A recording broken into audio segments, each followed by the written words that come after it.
All right, tell me if you can hear me now.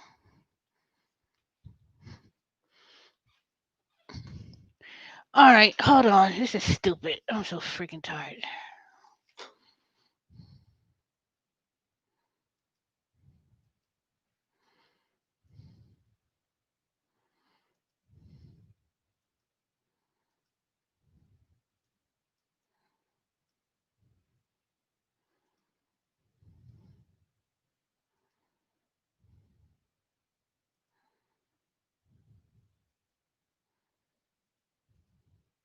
Hello?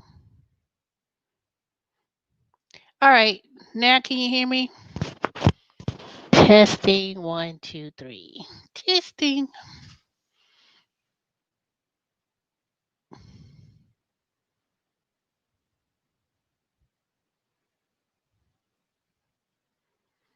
Intro one if you can hear me. Hey, Erica. Can you hear me, Erica?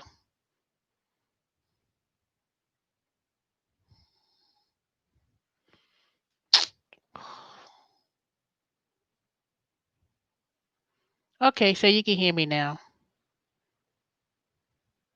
Okay, thanks, Coach. All right, y'all. Since there's two of y'all in here now, so I don't know. Who knows? Anywho, okay. Now, I had a very bad day today. I was just terrible with these rude ass customers on the phone with it's just like boy, let me tell you. Okay, so anyway, so the CSAT, that's where they do a survey. So why I looked at my thing before I started work, I look at my stats every day. And to my benuse, I get my CSAT scores. It was like 16%. I was so floored. I was so mad and upset. I said I spoke to my manager before I even logged on to work. So she told me I had two fives, um, a one. Wait, what is she? She said I had two ones, two fives, and a four, or something like that, and that was 16%. I was just like so devastated. So then she was like, "Well, let me pull it. Let me see. Well, um, there was a couple of comments were made. I didn't even want to read it. I didn't even want her to send it to me. I said, you know what? I was just so upset. I couldn't even. I said, no, I don't even want to. I don't even want to read it because ever since what they call this peak season for holidays, all these damn oh God, there was some few people who was really good, but they were people who were calling in. I'll never order from y'all, never again. Over some stupid ass Christmas trees or whatever the fuck they want to get. And so, I'm like, okay, I do apologize. Um, but unfortunately, we can't price match. People buy stuff and then it goes on sale. Well, I ain't gonna order for you and get all mad. I want to be the supervisor. I was like, they told us be firm. We're not gonna waive no. We're not gonna do no price match. So ain't no, or the other thing, why should I pay for shipping? I didn't like it. I mean, bitch, stupid. You order something, you don't like it, you have it, you can return it, you pay a small shipping fee. Wayfair sends out for free. Then they going back and forth, arguing and fussing over $5 return fee, and it costs way more than $5, way more than $10, way more than $20 to send back a bed, furniture, and they just is, and then the minute I apologize, I'm sorry, I apologize, I'm sorry, I apologize, I'm sorry, note in the account. Then the minute I note it, it says SS survey. I was like, fuck. So they just gonna give a one, a zero, regardless of the fact that I'm doing my job and fortunately breaking the news, and they just want to sabotage my damn CSAT scores, which affects my bonus. Now, Erica, you already know I told you about how I missed out on $500 so far for attendance. I'm coming to work every day, and then it was like, well, it was a time you wasn't, you weren't in the system. So I'm sitting there. Sometimes I come in, I say, oh, my system's not working. I do a trouble ticket or send information, and then they're gonna act like, well, we didn't see it. I was like, what do you mean you didn't see it? I came to work every day. But then it's like if you're not in your system and something happens. So I missed out on my bonus for October and November. So when November 18th, my birthday came, I said, well, shoot, at that point, that's when I had my little coaching session. So when she said, no, you didn't get the bonus because it says you were out from for 40 minutes on this day. What day? I was at work all day. I get out of my bed, you know, go on the phone and log on time. And then, so I was like, bump it. I was so sick. It was my birthday on the 18th. So I said, you know what? Since I'm not getting my bonus anyway, I'm leaving early. Ain't no point, you know, staying at work if I ain't going to get the bonus for November. So November 31st, which was the last day of the month, I left early too. I didn't leave that much early, but I left about, let me see, three. I left about 4 hours. I said, you know what? Yeah, they gave us 40 hours to use as emergency. I wasn't feeling well in the first place. My feet was killing me with the neuropia. It was freezing in the house. I didn't even turn. I just turned on the heat yesterday. So with that cold air sitting in the cold room, my feet was killing. So I left early. I just wasn't feeling well. I said, all these damn ass people complaining about some stupid ass fucking furniture that they didn't get, and then every call was, I apologize, FedEx is going to be behind. UPS, FedEx, all these companies, they don't have enough people to do all these deliveries. So, oh, you had to say sorry. I appreciate calling. So then I said, okay, man, I do apologize. I understand, but please give us 6 days additional time, and they will deliver it. If you don't get it by after 8 o'clock on the sixth day, call us back and we will figure. Then we'll replace it, ship it back. Give replace the item for free. How many damn people be scamming? They be getting a brand new bed. They be getting brand new mattresses, brand new furniture, brand new whatever, and they gonna call up and they talk about they didn't get it. I didn't get it. So they think they slick. Now I didn't say all customers, but they think they damn fucking slick. Then, and the reason why we tell people they gotta wait,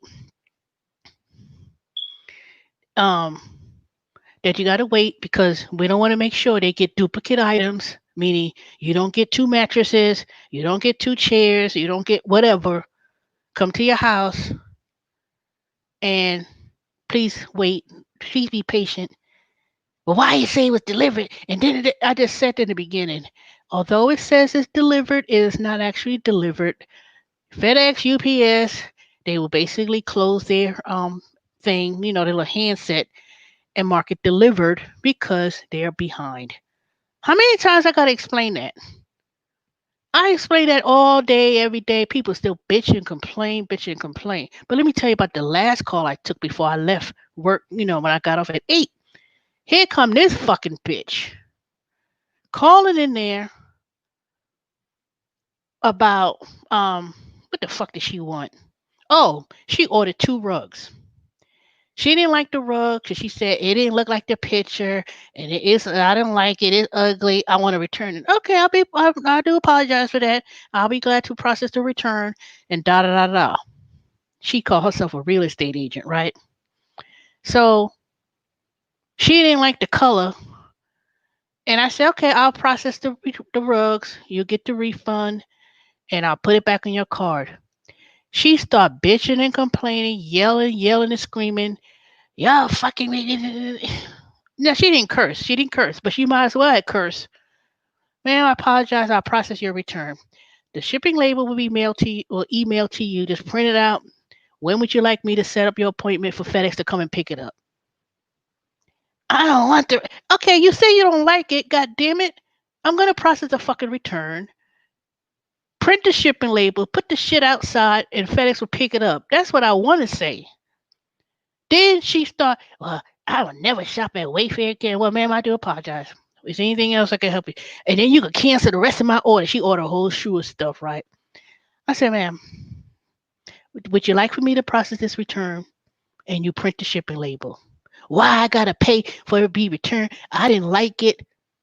I'm like, bitch, we shipped it out for free and you only paying $5 for these big ass rug, huge rug, $5 per rug because it's two shipping labels.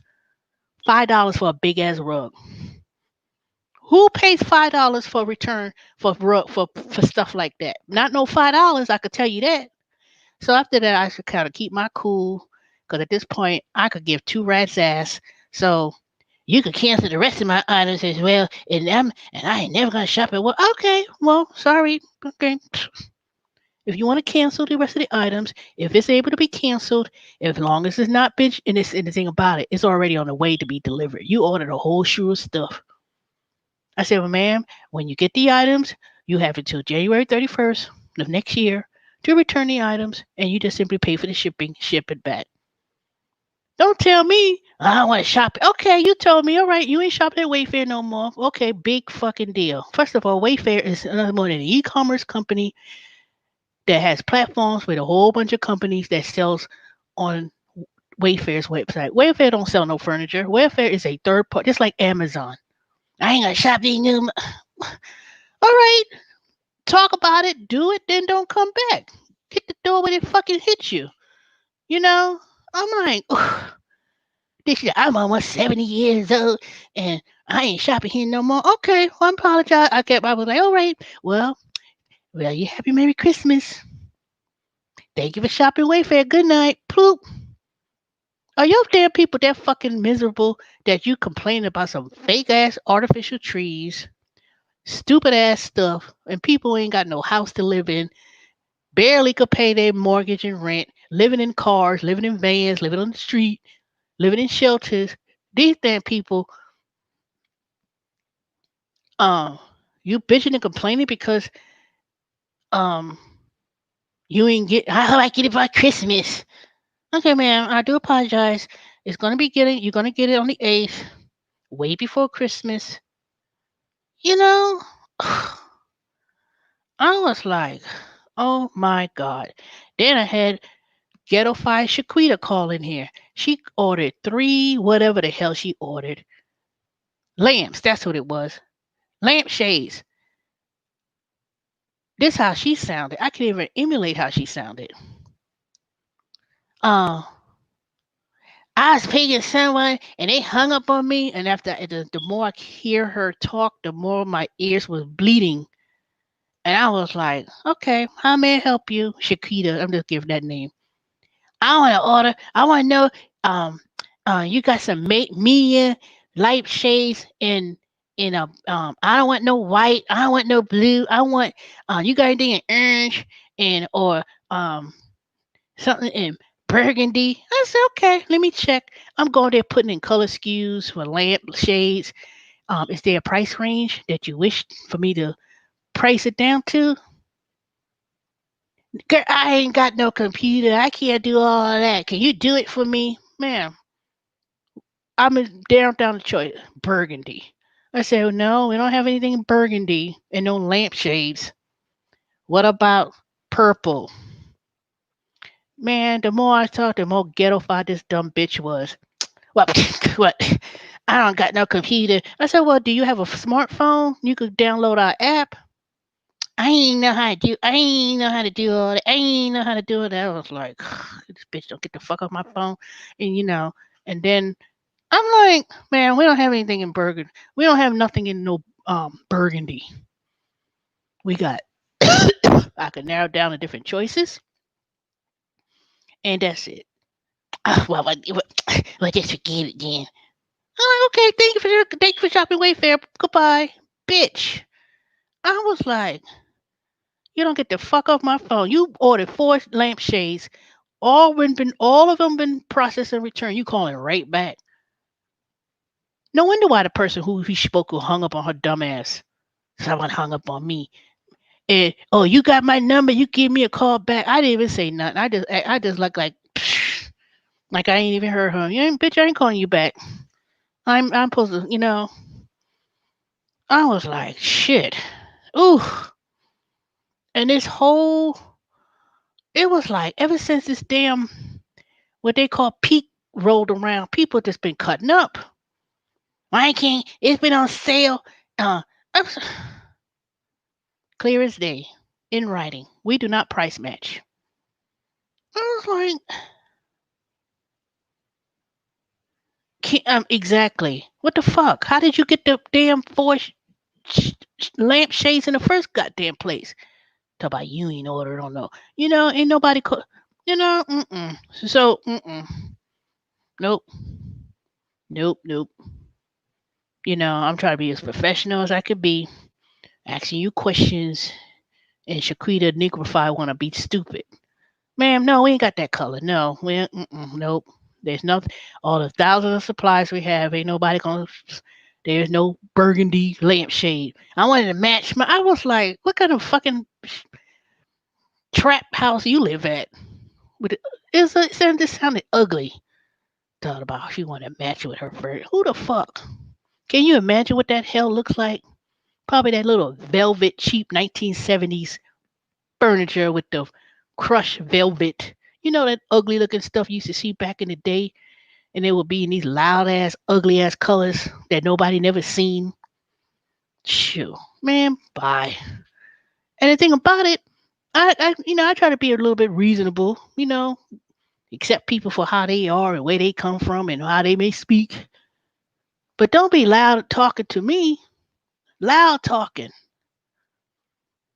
Just forget it. All right, thank you. Have a Merry Christmas.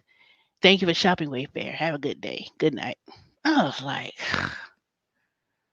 oh my God dang. It's like I'm supposed to be a miracle worker of all miracle workers. And I don't think that doesn't make any sense. Why I'm going to order, why, I help people order, but sometimes people be on the computer or they be on the app and I'll make my suggestion. They look at it. Oh, that is nice. No, I don't really like that. Okay. Um, let's look at some other stuff. But don't be calling me loud ass talk. And not loud in the terms of being loud, but you're rude. That's the thing that kills me. It be rude and nasty. Shit, I'm supposed to be a consultant to help you pick for stuff, but god dang, calling talk about somebody hung up on you. No wonder why they hung up. It probably was like, chooch. That's what happened. Then this other lady today, I had to hang up on her dumb ass too. I said, you already processed the return in the system. Then you calling in talking about she ain't want to pay the $5 for the return per whatever. I said, man, I do apologize, but it's my sister ain't gonna allow us to return it. I'll be glad to process it and if I'm able to do so, but I can't. Yeah, I do get some, but I don't work in sales, so I get kudos. I got a lot of kudos that the manager been telling that oh, I got some comments. It was some good comments, but trust me, the other comments were it's a tone. Tone. I know. I told her. I said I know I have an issue with my tone. I said I knew it. I know it. It ain't no question. I'm not even gonna deny it. But I ain't gonna curse you out, and I ain't gonna be loud talking on the phone either. So I said, you know what? Sometimes it's best that I be quiet. Sometimes I know that's passive aggressive, but sometimes it's best to be quiet. But I'm not one to be like, oh, I'm sorry. Oh, when you cursing me out. You ain't getting no. Oh, I'm not understand. You tell them what you just because they think they're trying to bully you and what you want. Like this one lady today. No, you listen to me. You listen to me. I'm not paying for no return for to send it back to y'all, and I'm not because I don't like it and I don't want it. No, you gonna listen to me. I put that headset down on the desk. I went to the bathroom and came back. I didn't say nothing. I said, okay, I'm gonna let you vent. I apologize, but we're not gonna waive. We're not gonna waive the return. Nope. They told us, do not, clear as day. They've been stressing out for weeks. Do not waive the return fee. There's no exception, no nothing. They said be firm and just say no. Then this one woman, she wanted to heck be a heckler. She was like, okay, ma'am, is there anything else I can help you with? I mean, I said, thank you, have a good day. You ain't gonna be playing with me on the phone. That's what she did. She was like, old white woman. I could tell she was white. You could hear it. Bitch, think you're trying to I was like, man, I went there to the next, I went there, put the headset down, went to the bathroom, came back. Okay. Is there anything else? I ain't, you ain't about to play with me on the phone because you could be playing by yourself. And that's exactly what you're going to do. You're going to hear nothing but air. Crickets. Cricket, cricket, cricket, cricket. While you going on acting a fool. While you going on acting a fool, the headset going to be laid down on the desk. And then I'm going to come back because they ain't saying nothing. They ain't saying nothing. They ain't talking about nothing. See, it's only so much I'm going to hear. And they go on and on and on, and bitch, and I ain't doing it. I said, okay, well, is there anything else I can help you with? I'm not here to be listening to all that. I'm gonna listen to what you got to say, but when you start acting crazy, I'm like, no, ma'am, nope. One lady say, yeah, you the Wayfair. I said I represent Wayfair. No, you work for Wayfair. Okay, I'm here to implement the policies and explain the issue in policies. You ain't Wayfair. Okay, I'm not Wayfair. All right.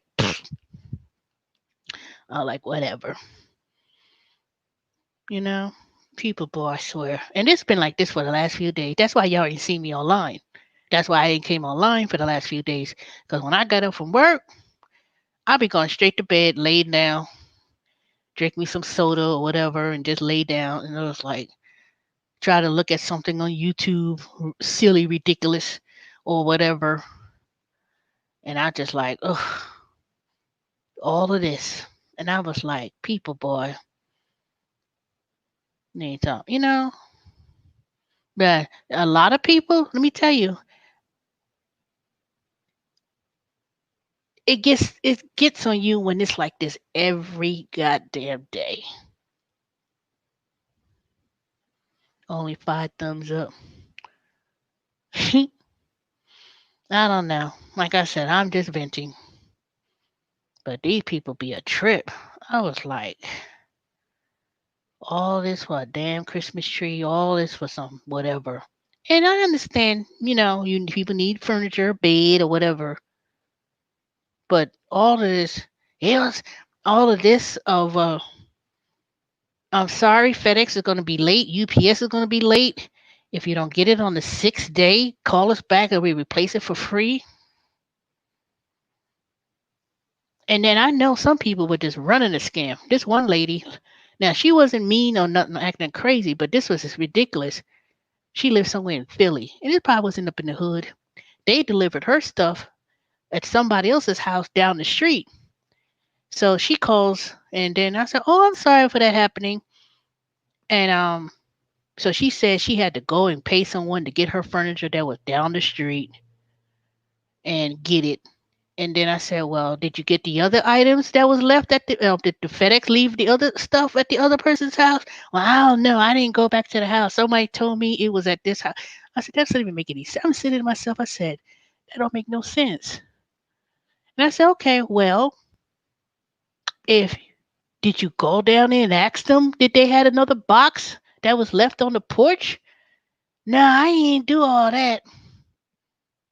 I needed to. I said, "Well, is there a way that you could check to see? Because I'll be glad to do the replacement and then have the item replaced at no charge. But you have to tell me, is the box left at the other person's house?" So after I did all that, I was like, you know what? Bump it. I'm just gonna. All right, ma'am. I'm just gonna put a replacement in. Man, When I started listening and listening more, I said, okay, you know what? She seemed real hesitant about telling me what really is going on.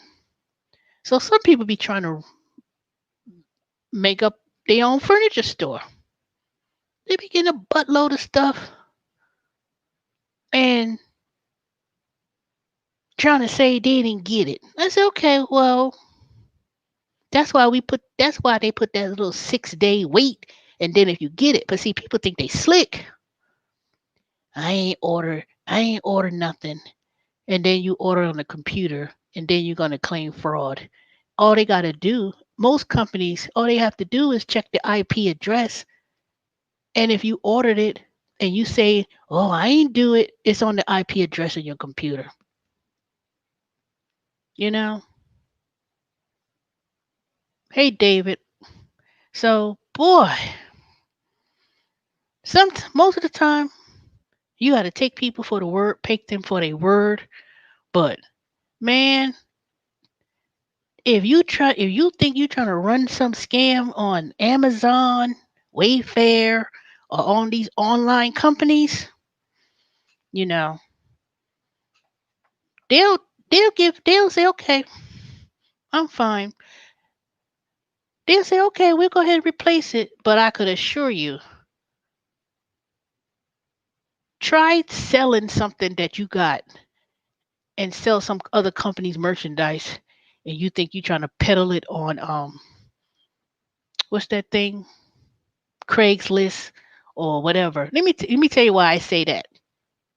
The reason why I said that was because a few weeks ago I was reading an article that this lady was um, selling things on eBay, right? She was selling all these items on eBay from items that she was trying to claim she didn't get from the company, but she got it. She turned around, this dumb bitch trying to turn around and sell on eBay. And somehow or another, the items that she stole basically selling it, reselling it, landed that bitch in jail, in prison. What was it, 15, 10 years in prison. Accumulated, it was like a whole lot of money that she tried to resell on eBay. So when people be trying to run these little stupid scams, I ain't get the stuff. I didn't get it. I, and you trying to turn around and resell it, you're gonna get caught. Caught. Fraud. You think you're gonna get you think you're gonna get these company stuff and then you're gonna turn around and try to sell it on eBay? You know, really? Really, bitch? Or sell it on Amazon or wherever, you're gonna get caught. Everything has a tracking number.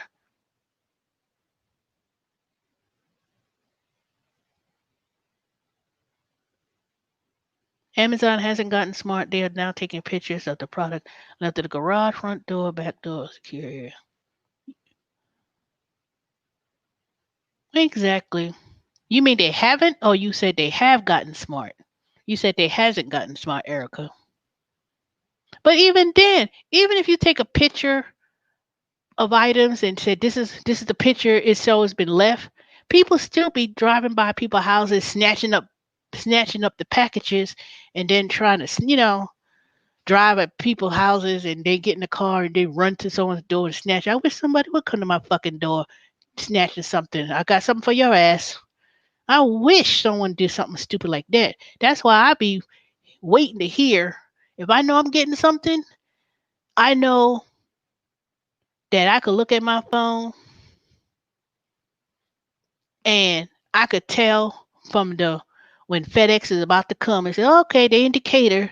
So sometime within and they'll tell me, oh, so around 1:45 or so, you're gonna get a package, and then I'll look, and then I'll go up downstairs, look, open the door, the thing be right there in front of the door. I wish somebody would bring their black ass. And I know people say, why you gotta be black? Come to my damn door and snatch up some packages. You're gonna be met by the door with a bat up your ass because it takes a whole long. ways to get to my door from the street. Oh, I know you meant that. I said, but even if they have pictures, they left it at the door or whatever. People do steal and drive around neighborhoods and snatch up packages. Sometimes I'll be driving back home. I see Amazon package all up in the front of the person's door. And I was like, dang. I said, sometimes I want to take the package and hold it for them and then come back and say, oh, neighbor, I saw this is at your door and it was too obvious. So I just held it till you got home and then I'll give it to them personally. But I ain't got time to do all that. I ain't getting out no car and do that. So I said, okay, whatever. But but I think people have gotten, well, I don't know. I think the days of people snatching packages over people's porches and stuff, I don't know, people really doing that. Well, it depends. People do it. People do it. They do it, but everybody got that smart camera and stuff like that. So, but anyway, that's not what my video is about. I went on this big old rampage for 34 minutes about nothing what I was talking about. So anyway, so let me tell you about the Kia. So y'all know my birthday was the 18th, and I did do my emission test. I got to get my sticker for the Corolla tomorrow. So I went, drove the Kia to the emission place, and the light was on. Remember I told you that stupid ass light came on after I got the car repaired a few months ago? So when I drove from the dealership, the light came on and I didn't go back. I said, you know what? I'll go back and tell them about this. So I called them last Saturday. I said who I was. I don't remember you. Nigga, you remember me because you got me standing there for 3 fucking hours to pick up the damn car in the first goddamn place and stood in the office 2, 3 times every time I took that car there about some issues. So I said, y'all stealing my money. I don't appreciate you saying that. I don't give a damn if you don't appreciate nothing because you, if I took the car in, you told me was this a problem, that's a problem, this is an issue. I paid for a replacement for the fuel pump. Then you telling me it was the turbo whatever switch. Paid for that to get fixed. Then had to fight them last year around this time and said something's wrong with the engine. Something's wrong with the engine. The car stood up there for a good year or months, didn't drive the car. Then you fixed the car in January of this year. Then you're telling me something else. And you telling me I ain't got the right to say that you're not stealing from me? Then I get the class action lawsuit letter about being reimbursed back if I paid for any damages relating to the lamp being turned on or any issues with the engine, which I haven't filled out yet. Then when I called spoke to this fool Saturday, I said, no, we ain't paying for that. We ain't paying for the towing. We ain't talk about he what he ain't gonna do. So I cursed his ass out. Said, fuck you. You go to fucking hell. And then I've been trying to call the corporate office to make a complaint. Ain't heard nothing back. Ain't no one called me back or nothing. So when I took the car to get the emission test, the guy didn't charge me. He says, "Oh, it's not going to pass the emission test because that light is on." So he read the code, the same fucking code that I was told since a year ago. And I said they replaced the engine. They supposed to fix the turbo, whatever. They says, "Oh, they probably need to." It was he was well, he didn't know, but he was saying it was something had to be reset. You need to take it back to Kia. They need to reset whatever. Not this damn nigga just turned off the switch, but didn't reset it. Trying to get me out of there quick after holding my fucking car for 3 fucking weeks waiting for a part or whatever. So I'm just gonna file. I'm just going to contact tomorrow morning an attorney and see what rights I could do before I sign off my rights with that class action suit.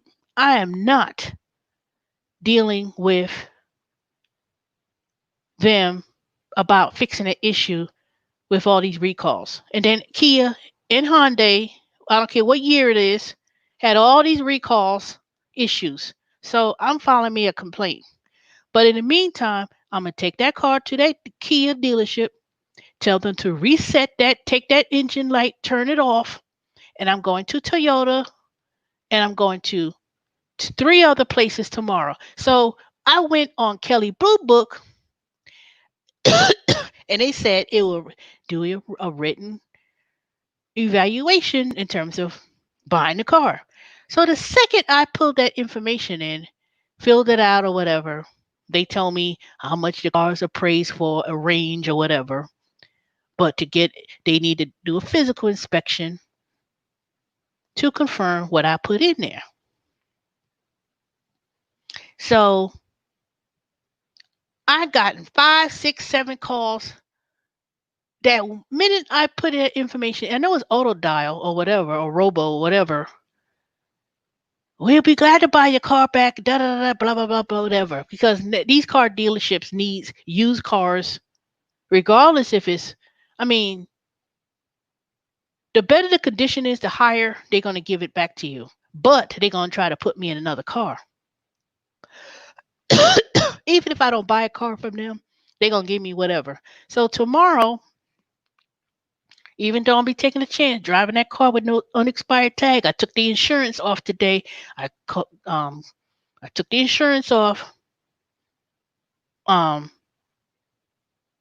the license plate tag will be taken off. It'll be going right back there. I'm going to sell that car tomorrow.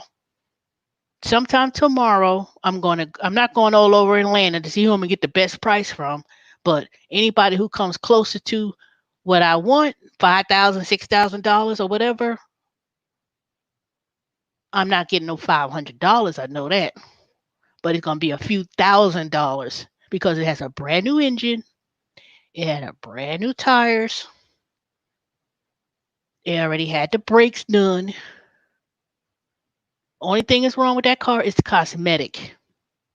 And that's what, maybe $1,000, $1,200 to replace the bumper and to put the new valance in the back and probably fix the I'm not going to CarMax. CarMax,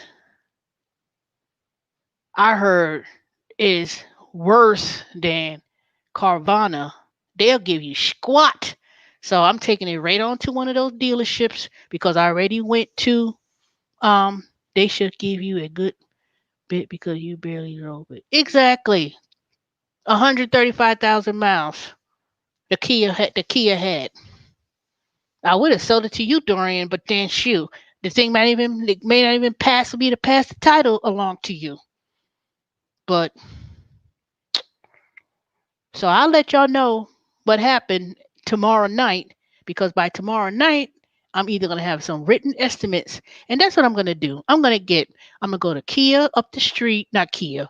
I'm gonna go to Kia, tell them and bust their ass up their fucking head. But I said, let me not do that because I'm not gonna go to the Cab County Jail over some bullshit. So they're gonna reset that light, and I said I just need to be reset. Turn that engine up, turn that light off, and go straight on to Toyota. No, first I'm going to go to the Toyota next door to the other Kia, Nally, Nally Toyota, and then I'm going to go to Nally Toyota, let them appraise the car, tell me how much they're going to give me for the car, and then I'm going to say, I'll think about it and drive off, go to Toyota on Stone Mountain, and then the one in Lilburn, Toyota, and then go to the other dealership right next door to them. Because all these places called me for the last, they've been ringing my fucking phone since yesterday, 4 or 5 times. I'm getting calls, emails, text messaging. You already looked at the VIN number because I provided the VIN number. So you already got the records. All you need to do is actually physically look at the car and see how much work y'all gonna put in it. Other than that, I'm not. Other than that, they keep it. You give me a check tomorrow, and you give me five, six. That dumb niggas up there in Lithonia, Kia. When I praised the car, when the car was not even fixed yet, he gonna get me with his raggedy ass. See, that's why I can't deal with black folks. I can't. I don't care what I don't care. Anybody get mad about me? White people do it too, but it's way more disrespectful when your own fucking people treat you like a fool. That's what's I. You expect white people to act a fool, but damn niggas, I'm not dealing with. I said, how much my car pay? You dragging and shuffling your fucking feet give me a piece of paper. Ain't had no damn letterhead. Ain't had no Kia letterhead. Nothing professionally written. You gonna write on a piece of paper $5,000, nigga. You gonna get this damn piece of paper out my face? You know, disrespectful. But then white folks come in there. Yes, sir. You want to be an Uncle Tom? Yes, sir. Yes, sir. Punch him dead in your fucking teeth. Knock all your damn rusty gold teeth out of your mouth. I just can't stand there with them niggas. I can't. I can't deal with it. I can't. I'll refuse. I don't give a damn if anybody feel offended. If you feel offended, too fucking bad. But I'm sick and tired of shuffling ass niggas that want to be acting like a fucking fool, and then you're gonna give me a piece of paper, blank piece of paper with some $5,000. Man, nigga, I'm gonna throw this thing in your fucking face. Insulting me like that. You didn't even look up nothing. You know you coming back shuffling your fucking feet. I should walk up in there and tease their stupid asses tomorrow morning. All right, I want to sell this car. I want to buy me a brand new. My car is over 700. Trust me, I can go and walk out with any car I want, exception of some expensive ass car. But I can assure you, I qualify for a very good, decent car. But you think you're gonna make a money out of me, nigga? You ain't getting shit. I should have teased their stupid asses tomorrow and go up there and let them call me to death. No, no, because see, car dealers make money if they make a sale, and they hungry for a sale. Because ain't nobody here in the United States. They wait for a damn stimulus check, so you know they ain't running to no car dealerships and buying no car. I don't care. I'll drive that damn Toyota 2002 Corolla for the next 50 years before you think I'm going back up there and buy another Kia or Hyundai. They kiss my fucking ass. I don't care what. I don't care what anybody say. I already looked up the Kia for that same Kia that I'm about to sell. They gonna sell that car for about $11,000, and you think you're gonna give me something? You ain't giving me no crap money either.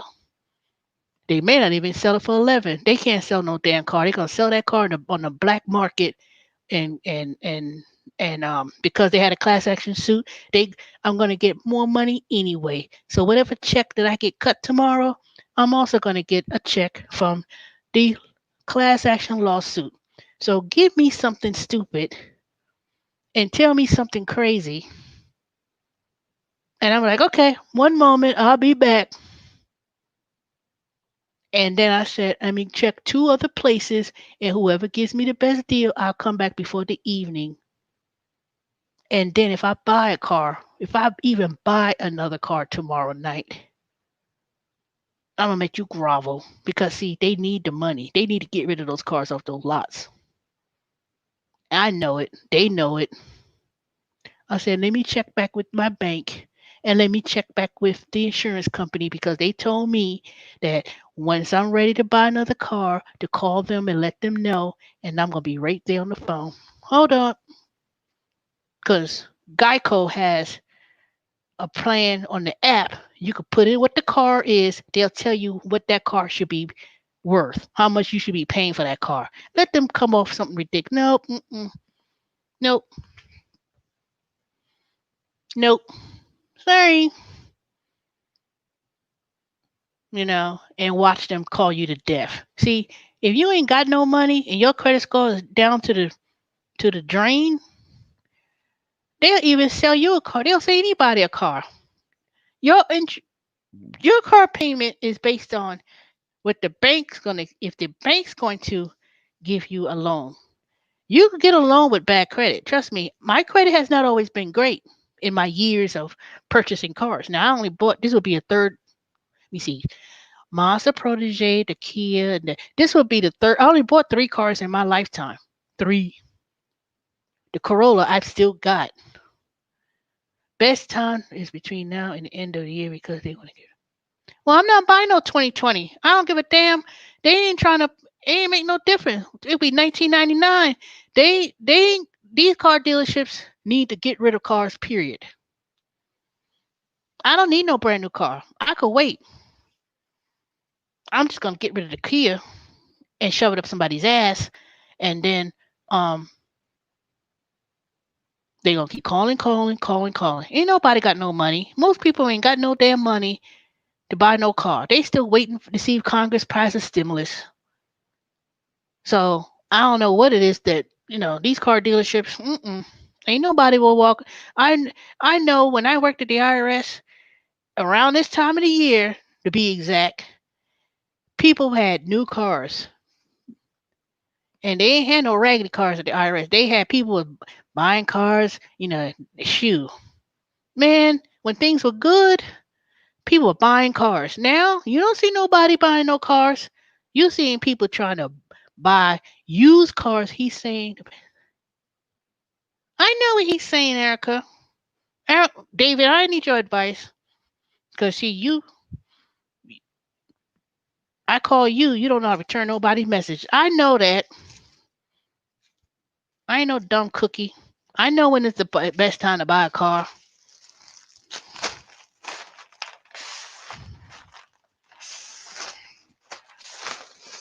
The point is, I'm not buying a car. That's the thing. I'm gonna get rid of a car and sell it. This is about what I'm gonna get for the car when I sell it. Of course, they're gonna tell me, "Oh, if you buy a car from us, we'll give you the best price." Blah blah. No, it's gonna be what's in my interest, not what your interest is. We're gonna come into a medium point. Whatever I buy, trust me, I'm not getting rid of a car just to turn around to be bamboozled on a new car. Because buying a car is not as difficult as it is. The only time it's difficult to buy a car is if you got jacked up credit and the bank is financing is going to be most people's problem. It's not buying a car. Anybody could buy a car. If I had a buttload of money in a briefcase and I say, okay, here you go, I got $15,000, boom, what I'm gonna buy? You think you're gonna sell me something that's overpriced? No, no, I would not.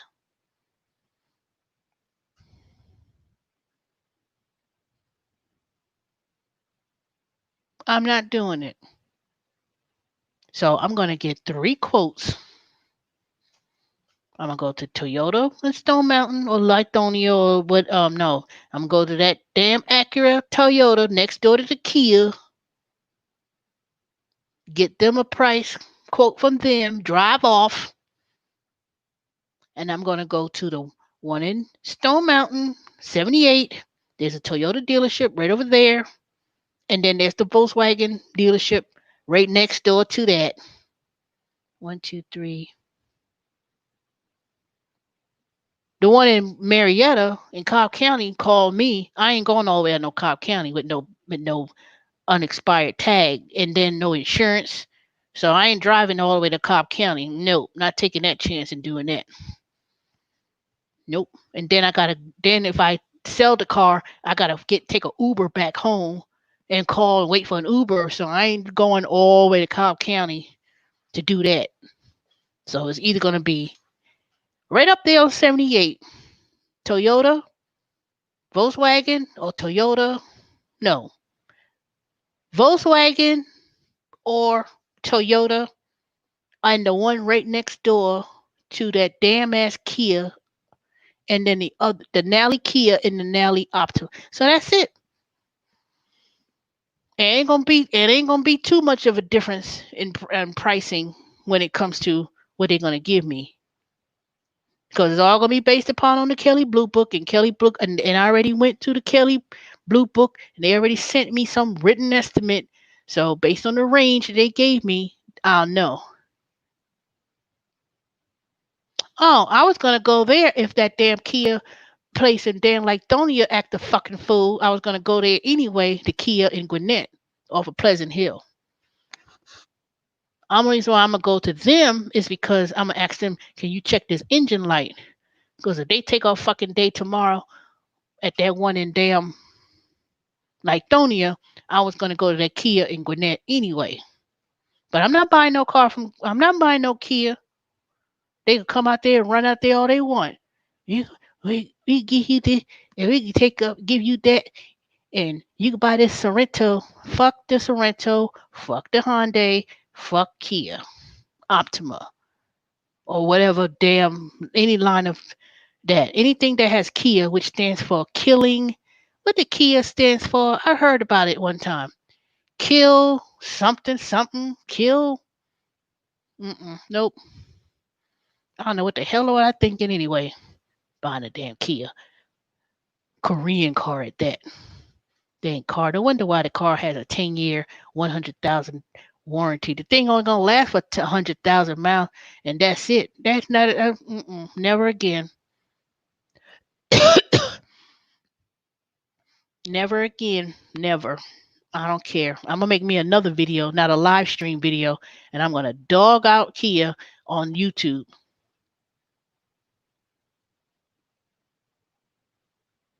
Yeah, they're gonna turn that off. I'm gonna drive that car to Toyota, turn that thing off long enough for me to get whatever I need to get. I should take all the damn mats out the car, but nope. Just give car a good wash, vacuum it out a little bit, spruce it up a little. I ain't doing a whole big detail. I ain't doing all that. At this point, if I could get four figures, the thousands, and I ain't talking about those $1,000 either. If I get 5,000, $6,000, that's it. I don't even care. Give me 5, 6,000. The rest of the car has already been written off, and I'm gonna write it off when tax season come again. It's gonna be written off,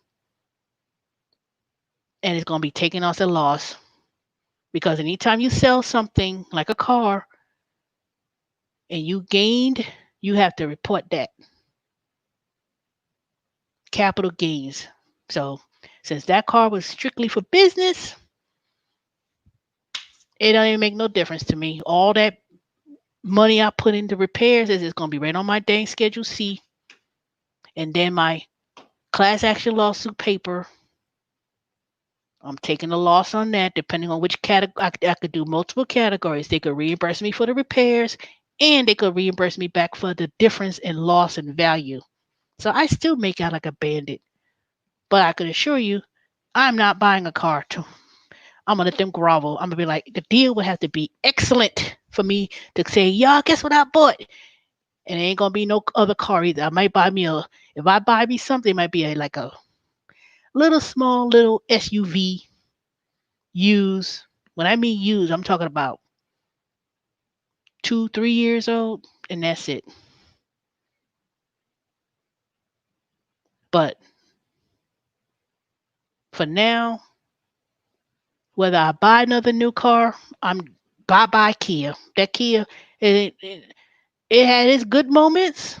Y'all know it had its great moments with the ride sharing gigs and me driving around talking about Grubhub, Uber Eats, and that Kia. That Kia has done me good. Been doing these food deliveries, and y'all saw me driving about with the stories. So it'll be bye bye. It's been good, but 8 years. Has it been 8 years? Yeah, 8 years. And here it is, Corolla, 2002, 18 years, still going along. That doesn't make no sense. How could I have a 2002 Corolla, which only needs what cosmetic work, way more than the little tear up thing on the, people get somebody want to point that out. Why your thing on torn up, man? Nigga, mind your business. You know, I saw one of your old Instagram videos a little back. Well, that Kia did a lot of work with Instacart, Ship, Uber Eats, Grubhub, DoorDash. Um, what else did I did? Zifty. It did a whole lot of work for 135,000 miles. And even then, that was a lot of miles for 1 year. And then the Corolla, keeping strong, did its work too. Dominoes, what else did I do with it? That's pretty. And the gig jobs with survey and stuff like that. I'm gonna keep driving that Corolla, even though I did promise that car to a certain person that I was gonna sell it to them for practically nothing. But I don't know. Dorian probably didn't want that dang car no more.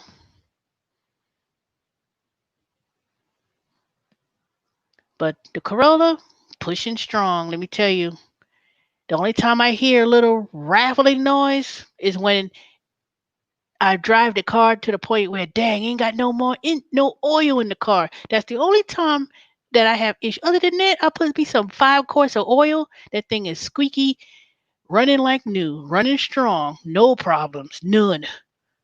That car ain't got no issues. I bought tires when I need to buy tires. I need to rotate those tires too. And if I was to put some paint job and do a little cosmetic inside the car, man, that car only has, and let me tell you, the Corolla only had 138,000 miles. How the Corolla has 138? The Corolla, the Kia had 135. Nope, never had to place the AC. The only time I had something replaced with that damn Corolla, and I think someone jipped me, told me a lie. Oh, you need to replace this. I think they took a brand new part to tell me some and did some swap and did some finagling things with it. I don't even remember what it was.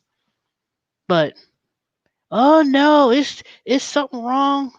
You need to replace this. The Cadillac converter was the only thing that was replaced on that Corolla. And the starter. What's the starter? Was it a starter? Remember that guy I told you about last year? Them niggas come calling me talking about, oh, you need to replace something. He was telling me the Cadillac was no, it wasn't a Cadillac converter. It was the Cadillac converter was I did replace on the Corolla, and the other one was the starter. That was the one he gave me that little junk pile talking about. Oh, he gonna need a starter. Then he was trying to tell me it was something wrong with the brakes, but it was a little sticky thing at the bottom of the pad that was stuck, and he was trying to um. I gave him $150, 175, and he run up there to some other place to put some hood. Remember that story I told y'all? He went somewhere in Marietta to get some hood part put up, and the person said no, and he had to went back to the junkyard, and he couldn't get his money back for what he get. And he coming over here talking about he 20 minutes away and made me late for my survey jobs that I had to do. And then he come give me the excuse, well, I'm on my way. Wait a minute, where you at? Jimmy Carter, that's 10, 15 minutes away from where, people be trying to tell you some stories. Then after that, thank God he didn't come because he was trying to get another $60 from me over a brake thing that was stuck at the bottom. And the African guy said, no, there's nothing wrong with this. This just stuck. And lo and behold, he was like, that ain't nothing wrong be done. Then he said, can you look at this and make sure this dumb fool put this converter?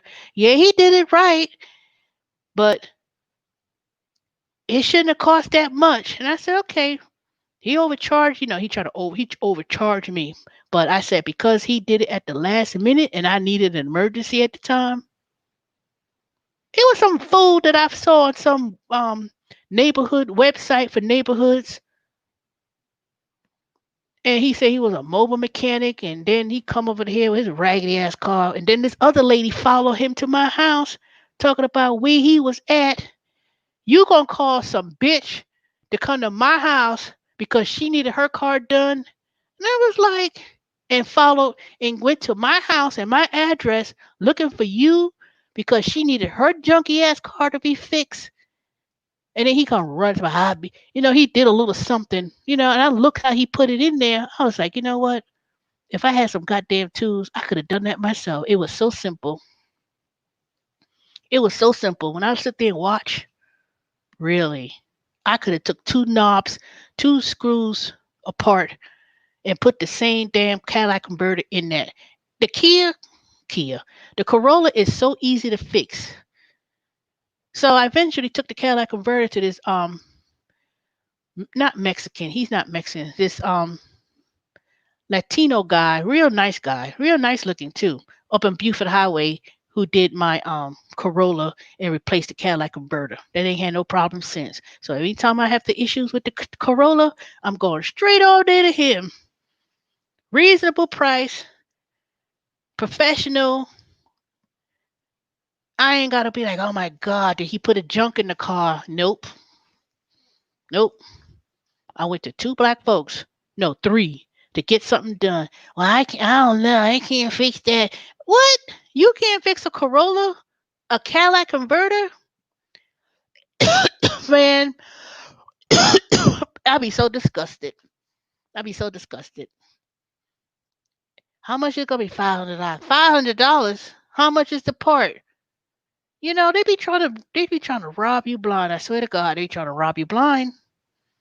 They be thinking because I don't know because I'm a woman, or they just think, oh, she don't know nothing. She too bougie. She need know. You gonna tell me something, man? You don't get a mail on my face.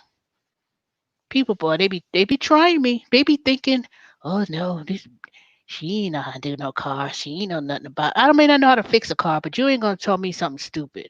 That's the same thing with this house. How much it cost to replace this rotten wood? Uh, 3 days later, here you come, calling him three times. It's 1,500. We need 60% up front. All right, hold on. Me call Mikhail. Oh, $1,200. Really? That includes materials and stuff. It don't cost that much for materials. It's $12.50 for this wood, and lo and behold, they'll tell you how much it costs. And I go right up there to Home Depot, Lowe's, verified. They take a picture. See the price. Well, how much is labor for? They get $700 worth of materials, and they say it's 200. You charge me $1,000, $1,200, give or take. You ask black people how much the same job cost, 3,400. Nigga, who you think you fooling? What are you replacing? You ain't replacing nothing. Come late. You get a quote 3 days later. You have to call them three, four times. Then they give you some random number out the air. I call my friend amigo, and they ain't do no, and they do excellent job. Take pride in their work, make sure things are done.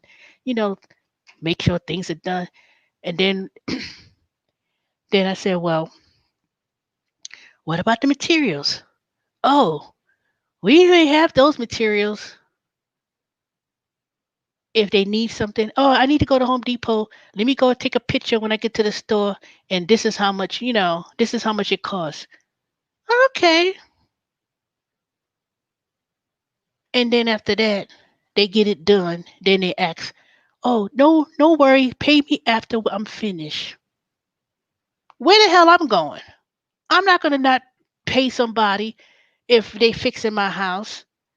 What I'm going to do? Pick up the house and drive away and go away and not pay them?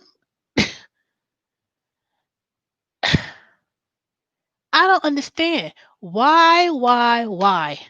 In 11 years that I've lived in my house, and all these years that I've lived and handled dealings with things, I really try, y'all. I really try to give my brothers and sisters Well, brothers and sisters, I really do try to give black people a chance when it comes to doing stuff. I really do.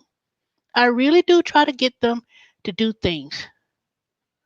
Like right now, I asked this person 3 weeks ago, I need someone to come. I could come after church. I said, what church is open that's letting people in other than going through the drive through? Did this person come? No, never showed up. What time can you come on Sunday after I get up from church? What time would that be? Around 3:30. 3:30 come. Nobody. Text them. No response. No kiss my ass. No fuck you. No nothing. You just not gonna respond after you told me you was gonna come on Sunday. Then a week later, a week and a half later, I get a call from this lady talking about, oh, I saw your message about you wanting some work done, and the guy I referred you to, he did my bathroom, and I want to know if you still need help. Yeah, I said, but you need to tell your friend, well, if you ever get a hold of him, that I don't appreciate the fact that you told me you was coming on Sunday and never showed up and never called. Oh, I'm so sorry. I didn't know he did that. Yes, he did. Well, he's good. I could tell you he's good because I always get him to do my bathroom and blah, blah, blah. Mm-mm. The sister in law is not going to call and try to conjure up business for the friend because obviously you know him because she had like an accent like she was from one of the islands and he had like an accent like he from the islands. So I was like, what's the chances of somebody calling me about a bathroom remodel that this person did for you and you calling me asking me what do I need to get done and then you ain't even call me. You ain't even got the nerve to call me to tell me something. Oh, I apologize, but something came up. Can I come another day? You just gonna leave me stranded thinking that, I'm sitting here making appointments for have someone to come so they can get this thing fixed. It ain't like it's not gonna get fixed. It had to get fixed. You know how hard it was for me to get this person? Man, that lady this other person who was a blessing who told me about it, and he came right on over. I was like, do you know how to do stuff inside the house too? No, I just do outside. Dang. I said, do you know anybody else who could do inside, like painting and remodeling? I could see if I can know someone. I said, okay, well, I appreciate you anyway, but come back in a couple of weeks because I need some shutters to be replaced. Okay, I'll come back. He gonna replace these shutters. Is $100. All I gotta do is buy the shutters, and he'll put them up. And then I asked him, well, do you paint the house?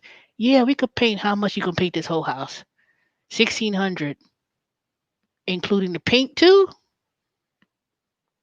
Really? I said, okay, I'll keep your number in mind.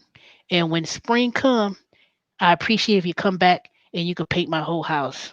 I know. Either if he told me it was 2,300, yep, I would pay him $2,300 with paint to paint my house and do it. I will keep that person name to the grind. I just don't understand. People act like they're not. It's like all I say is be respectful. Be respectful for my time. Be respectful with my money. Be respectful for doing good quality work and not try to cheat me. Don't cheat me. Don't treat me because see, I will blast you all over YouTube and I will put all personal information. Don't go to this person. His name is such and such and such. Because let me tell you, it's this website with neighborhoods. It's like Facebook for neighborhoods. Man, and I ain't gonna be blasting black folks. Trust me, there's some white folks too be acting a fool too. Somebody already got the bounty on somebody saying if you come across his name is Mr. So and so and so, he looks like this, and he got this truck, and he come over to your house, do not give him any money. People are these neighborhood websites for neighborhoods. They be on it. They be on it. I tell you, you do something stupid, the whole neighborhood, not just Water's Edge, all the subdivisions in Snellville, all the subdivisions in Lilburn will know about it. Cause see, businesses, people, names spread. Where you get it done? Oh, let me tell you, you can't see some people that lives in what's that other subdivision up further up Stone Mountain. Um, somebody wanted something done, a patio or something. See, they was talking about these black guys. They came up there, half-ass did something with the patio, took the money, and never came back. I would be like, what? They said never give someone some large sum of money. My father taught me that. My mother told me that. Even my own uncle, who was remodeling my mother's house in the Bronx, he had like a bad reputation with a construction company that he was doing. And he didn't run off with the money, but he had a bad reputation. My mother asked him to come over to help her fix up some stuff in the house. Anyway, nobody asked you to do nothing for free. And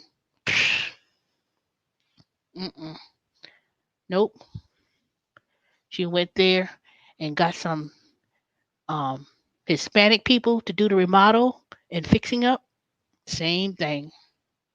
Your own family members will screw you over too. And the only reason why my uncle, and I ain't talking bad about him, the only reason why he got that construction company in New York, in the Bronx, back in the day, was because he was working for a construction company, and somehow or another he got all his fingers cut off. Like he got all his fingers. He ain't got no fingers. It's all numbed. And I guess he had one. He was working at some company. I don't know, but he won a lawsuit, and won a lawsuit was millions of dollars. And then part of the settlement was whoever owned that business or something, he ended up taking it.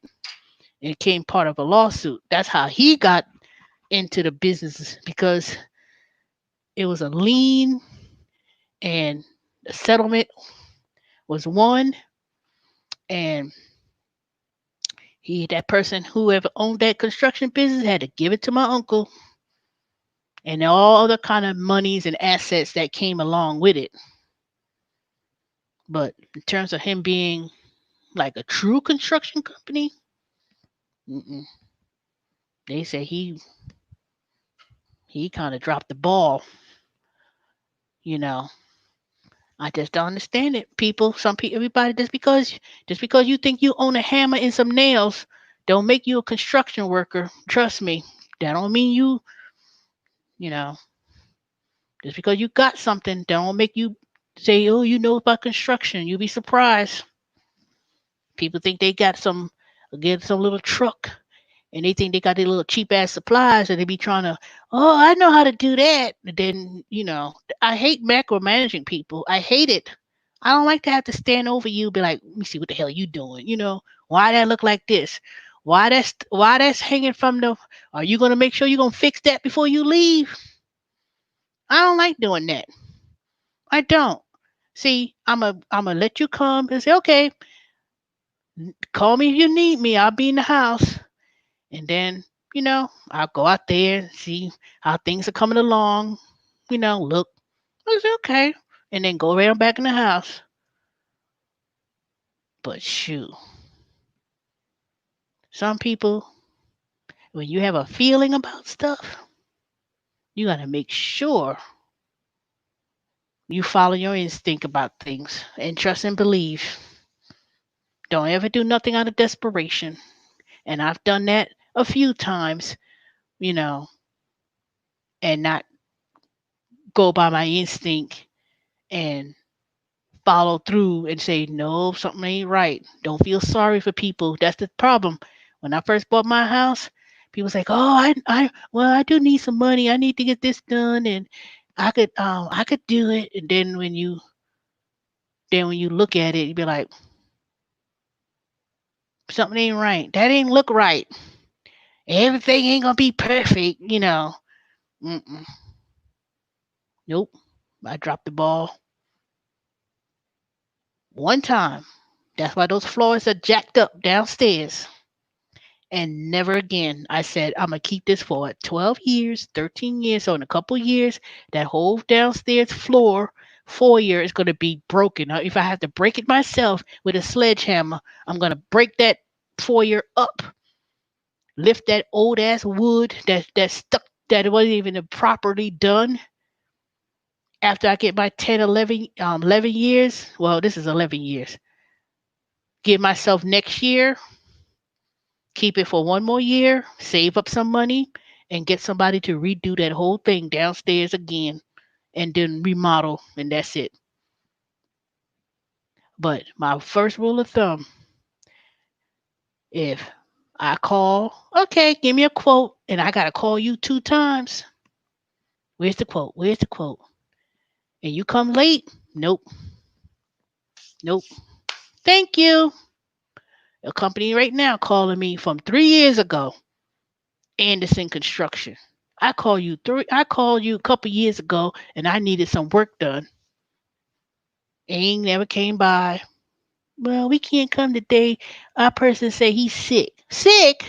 You ain't got nobody else to come over here to look at some stuff that I need to get done? No. Why you call me 2 weeks in a row in the last couple of days? This is so and so construction. We spoke to you uh, a couple of years ago, and we want to know. Nope, nope. I'm fair weather friend. See, ain't no in between with me. Once it's over, once my relationship ends with you, that's it. Ain't no coming back. You are not. You ain't coming back. Cause I'm not sitting here begging and pleading. You know. Mm-mm. See, now you calling me. Well, we saw that you would need us. Nope, nope. When I needed you, you didn't come. You gave me all these excuses. And I remember, trust me, I have a long memory. They are less professional. They want money first and do the job later. No. Mm-mm. Now, now times are hard, and businesses, people ain't trying to be fixing up houses like that like they used to. And the only time they fixing up houses is these big companies already have a line of people that they have lined up, and then they do whatever. But a lot of people ain't doing no major type of. See, there's no major construction going on in any city you live in. In Atlanta, let me tell you, it'll be a time of time you could drive around Atlanta. God damn, what they fixing now? You see all these construction workers on the highways. You see all these construction workers building up high-rise buildings and subdivisions and stuff. Now, all those contractors, all those people who had jobs working in those construction sites and construction big projects now, nope, stopped. Now all those see all those people, they had jobs. They were so happy. A year ago, they were all up there fixing up stuff. All over Houston, all over Atlanta, all over North Carolina.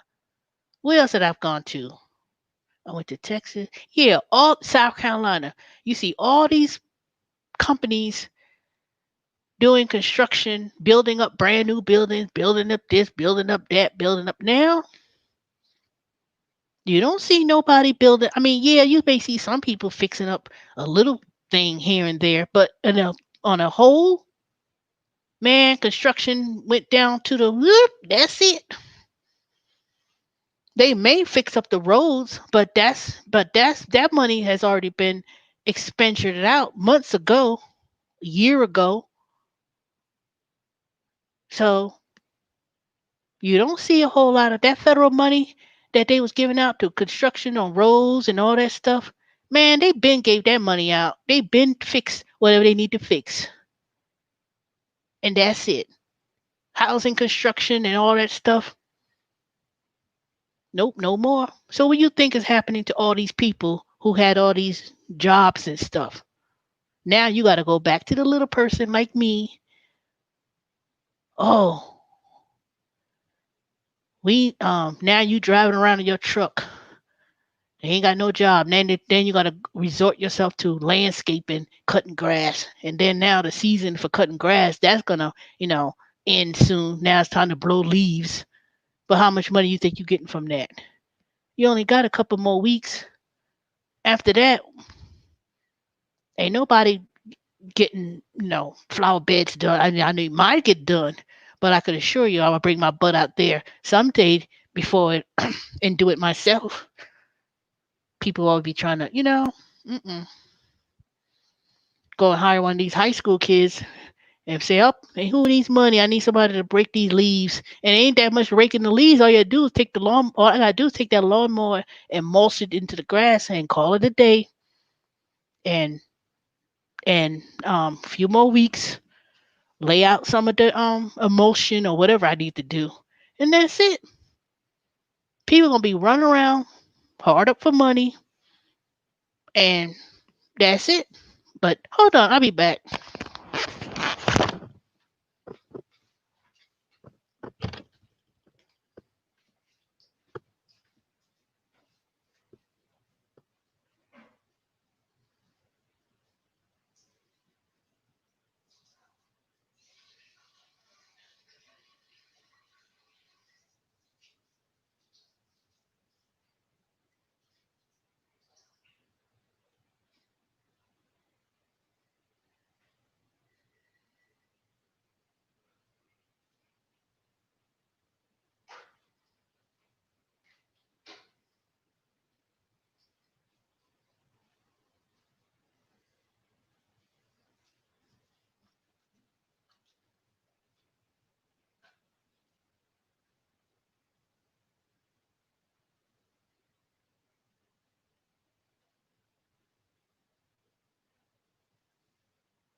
I am back.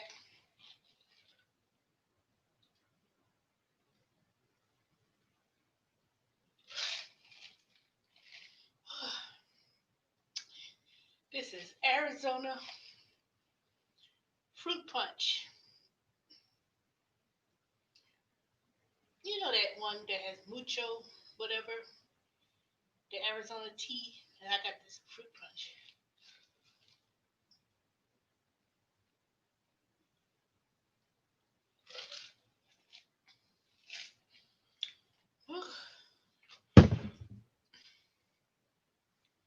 I don't know why it tastes so different when you buy it like from the regular shelf on the jug versus when you go to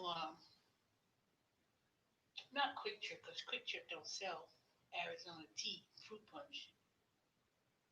What's the other one? Racetrack. Racetrack sells it from the fountain. I don't know why it tastes different. Maybe because they don't clean those things. You know when you get that little drink from the soda and stuff, I don't think they be cleaning those nozzles.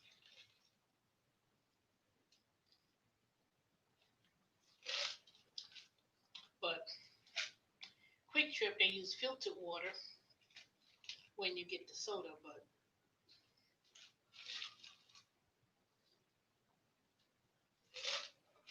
one of those raggedy looking gas stations that be owned by those Indians or Asian people, I would never get no drinks from those type of stores. Mm-mm.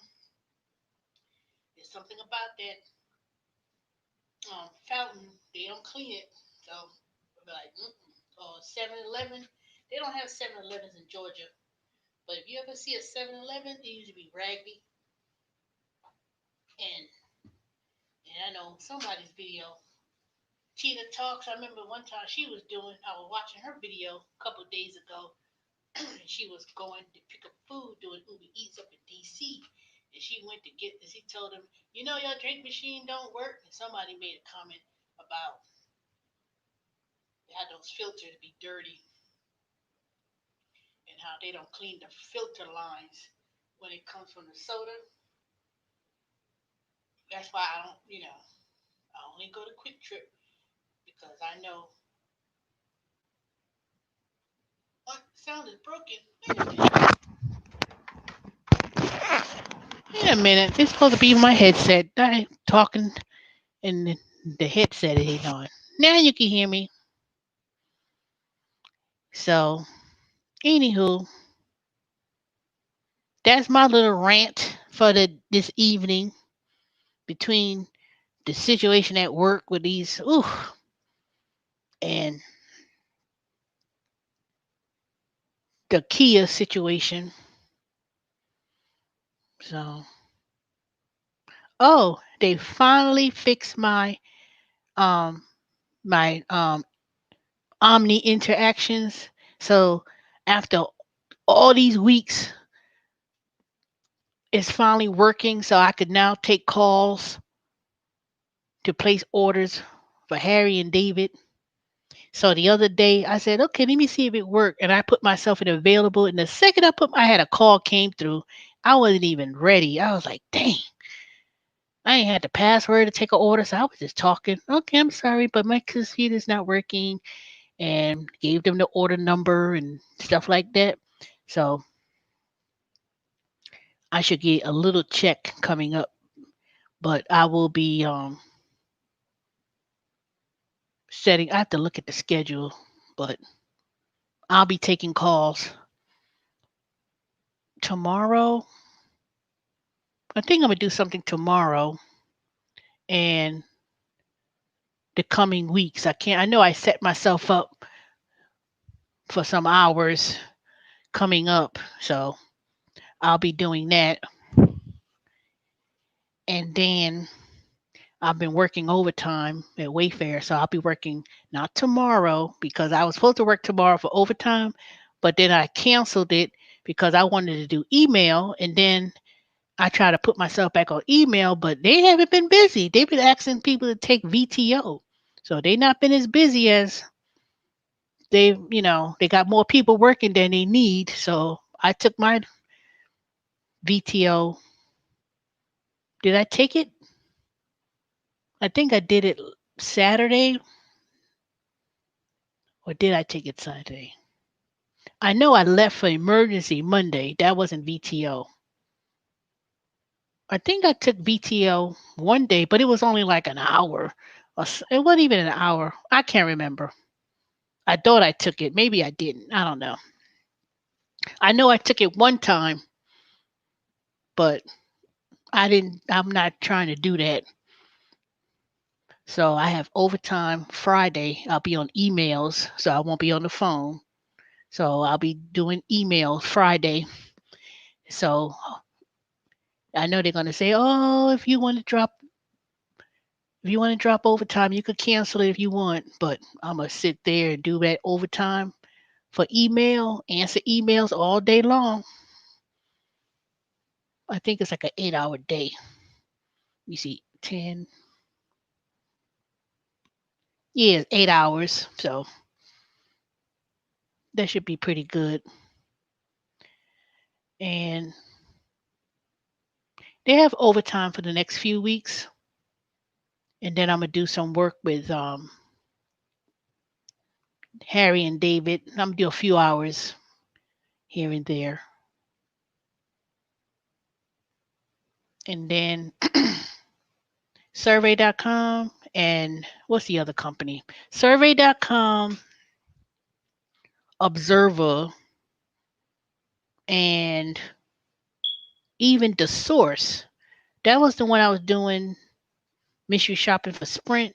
They've been busy too. I've been getting a lot of requests between those three apps. Field Agent is another. So then the mystery shopping for apartments, they've been looking for people. And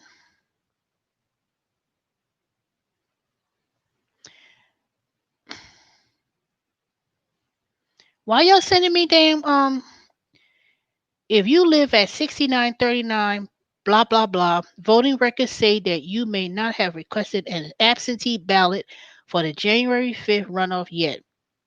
I don't need no absentee ballot because I'm planning on going in there voting. You better get those people who ain't vote. Send them those messages. Don't be sending me no message. I'm not doing no absentee voting. I'm gonna vote in person, whether I vote early and go to the machine and put my stuff in there. I'm not doing no voting.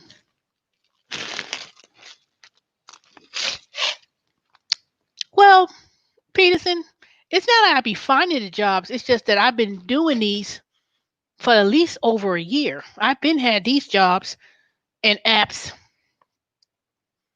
for at least um over a year and a half. And I found Harry and David. Actually, look at that. They leave somebody to come on the phone now. $17 an hour if you work less than 30 hours. No, if you work greater than 30 hours per week from December 6th to the 19th. What? I need to do that.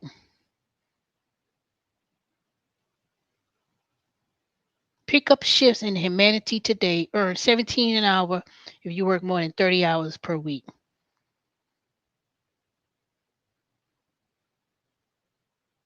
I think I could do 30 hours. I think I could do 30. But dang, the only reason why I can't do 30 is because most of the hours is during the day. And I work during the daytime. And the only reason why I did this was because they said that they had evenings. Like I thought they had evenings up until 1 o'clock in the morning, so you could take calls on the West Coast. But I ain't seen that schedule yet. Otherwise, that's what I wanted to do.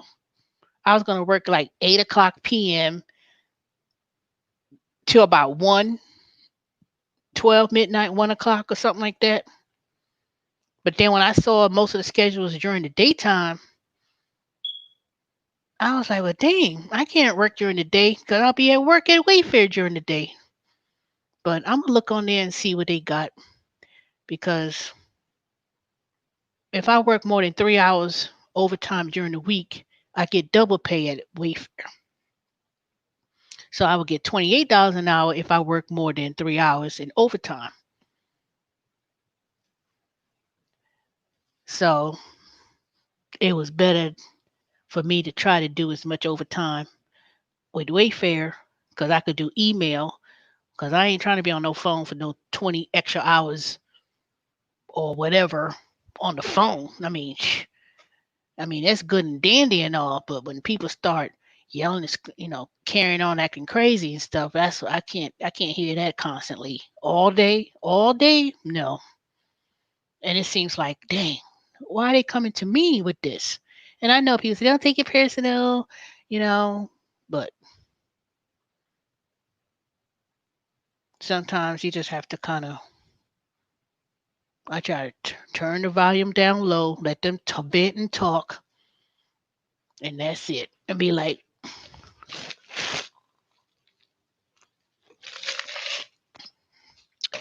but the thing that really gets on my nerves, like I said, they be the main one to take the survey and be like messing you up, and then that's so discouraging. That's what be pissing me off. I had cried today when I was called my manager. I was crying because I was like, really, I do not want to be the last in the last totem pole. I just can't. And it's only 10% of your whole entire score per se,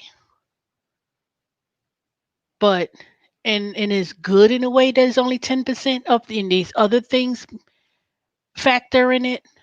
That's why I try to keep my other parts of my numbers pretty high. And that's a good thing, but at the same time, it could be very frustrating, because people don't get what they want. I'm like, really? You already got free shipping because you asked to pay a little bit of money to return it. They want to bitch and complain. And not only they bitch and complain, you nasty and rude about it. That's what be killing me. You complain about it, but you ain't gotta be nasty and rude, especially when um it's the rule. That's the thing.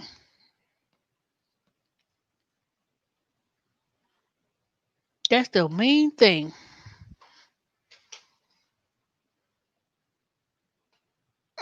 Hold on, y'all. Something.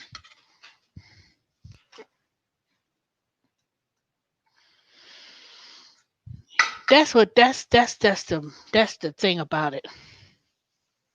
But yeah, it's not hard to find these jobs, but well, I can't say it's not hard, but a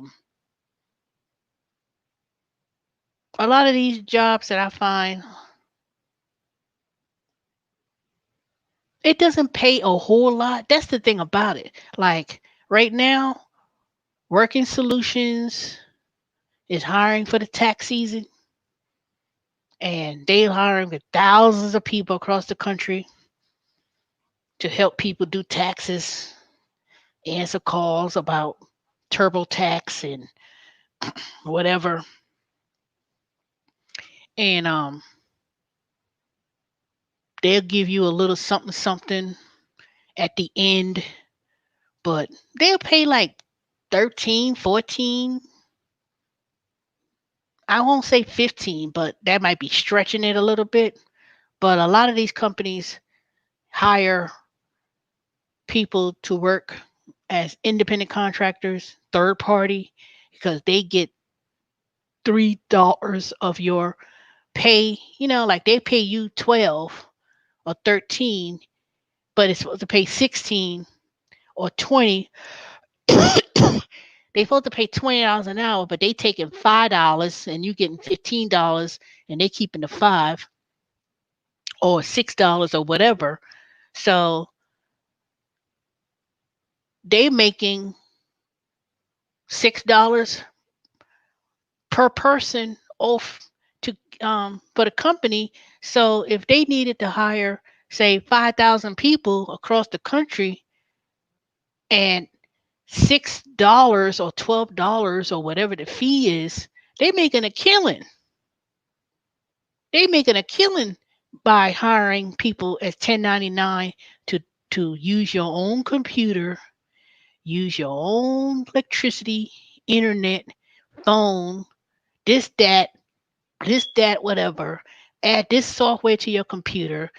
And luckily, I found out TurboTax is going to give people a laptop, not a laptop, a Chromebook or something for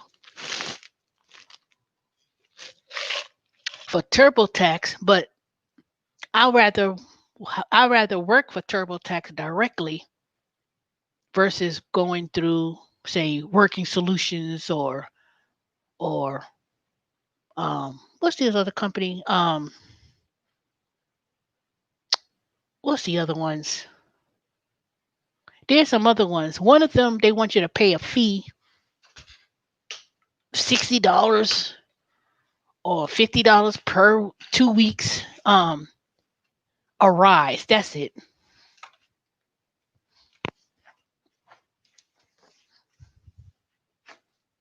Arise wants you to pay $50 because their platform. You're using their platform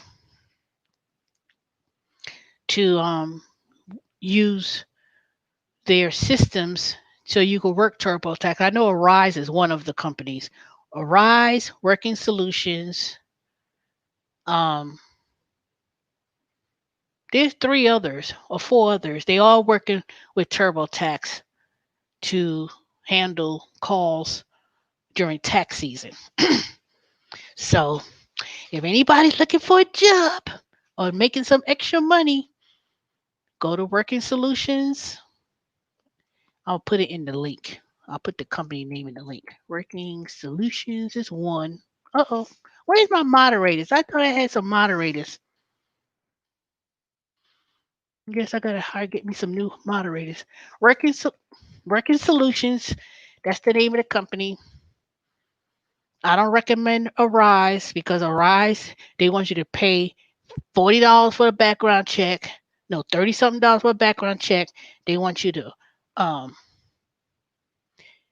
use your own computer to download all this stuff on your computer and pay $50 per pay period because you get paid every 2 weeks that you got to pay to the IBO. Sometimes some of these companies or IBOs are cheaper, but some of them are not. And you have to pay $19.99. Have you ever worked at Dual America? Nope. I never heard of them. But if you are a IBO, meaning you have to have your own LLC, you got to be registered with your tax ID, then you could um, pick up contracts, but you got to pay for the training yourself. So you pay like some of them is 300 something dollars, some of them is 200 something dollars, and you got to pass the test. Then you got to pass this test to log on, and then you still got to pay a fee to work a platform like TurboTax or Carnival Cruise Lines or um, Airbnb, and nah. I mean, it's good if you want to be your own business and be your own IBO and you have other people under you, and then you get paid based upon you hiring other people, but the money is made when they sign up and then you tell them, okay, we'll pay you $12 an hour and you getting paid like I was explaining you earlier about the fee. It's not a pyramid. It is legal, but that's how those companies work. Like Concentrics. Remember I was telling you I worked at Concentrics with Apple? Basically, David, you a moderator? Let me see.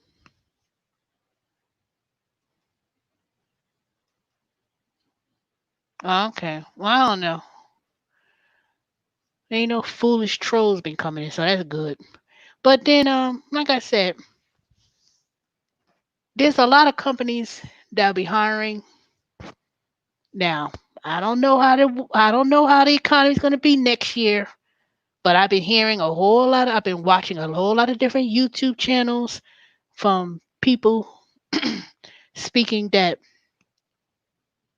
they say it had nothing to do with the coronavirus either. Coronavirus just has basically exposed the way how the economy is, but they were saying even though we had this high wave of the stock market going up, it's bound to crash next year. They say next year, they don't know exactly when. Some people say, well, it could be around April. Some people say maybe around the middle of next year, towards the end of next year. I don't know. Who knows? But there's a whole lot of hardships going on and people begging for the stimulus, and a lot of things are supposed to expire at the December 31st. A lot of the moratoriums for rent is supposed to be expiring. Um, Mortgages, um, all this kind of stuff. That if people don't get some type of stimulus money, and they trying to see if they could do it by the end of the year and pass something, recession. Well, it's gonna be way worse than a recession. It's a depression. A recession is in cycles. The recession, there's a whole big difference between recession and depression. But I don't know. They were saying there was a lot of jobs that might be lost. You know, a lot of these restaurants and businesses are closing. But even if even if you could curb the virus, I just think people are just not taking it serious enough. They're like, well, I don't want to wear no mask. Why we got to close? Why? I think if they had just simply did what they had to do, close down, not say we're going to be open before Easter, and rush things like that, it probably would have been not as worse and bad. People are they're more concerned about money than about people's health. You know? And it's about, oh, they shouldn't implement no mask. Oh, it shouldn't be I'm like, really? What's so hard about putting on a mask?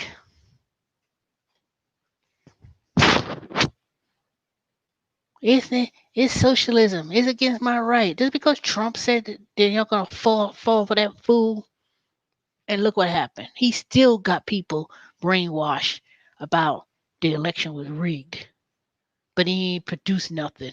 That's why they counted those votes the way they did, by hand, and took weeks to count it, because they knew they wouldn't want no foolishness. And then there are people right there on the news. Then some of those people got the nerve to be from Georgia. Embarrassing. Yeah, I think it was rigged. I think it's something fishy going on. Man, bye. I mean, just some of the stupid stuff. Talking about he gonna pardon. He wanna see he could pardon himself. Really? Talking he gonna pardon people before he go. Delusional. Then they got the nerve to talk about the minute Biden gets sworn in, he gonna announce he gonna run in 2024. Boy, if you don't sit your stupid ass self down with that foolishness, I can't. I agree.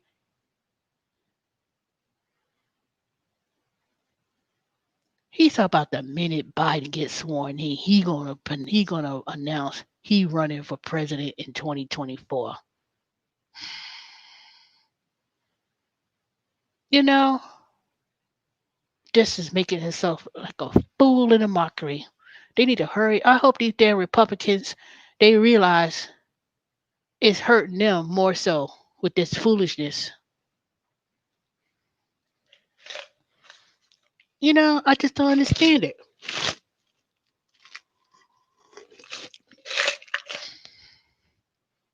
If Trump gets into office in 2024 and he get I swear to God, I will renounce my citizenship. I swear.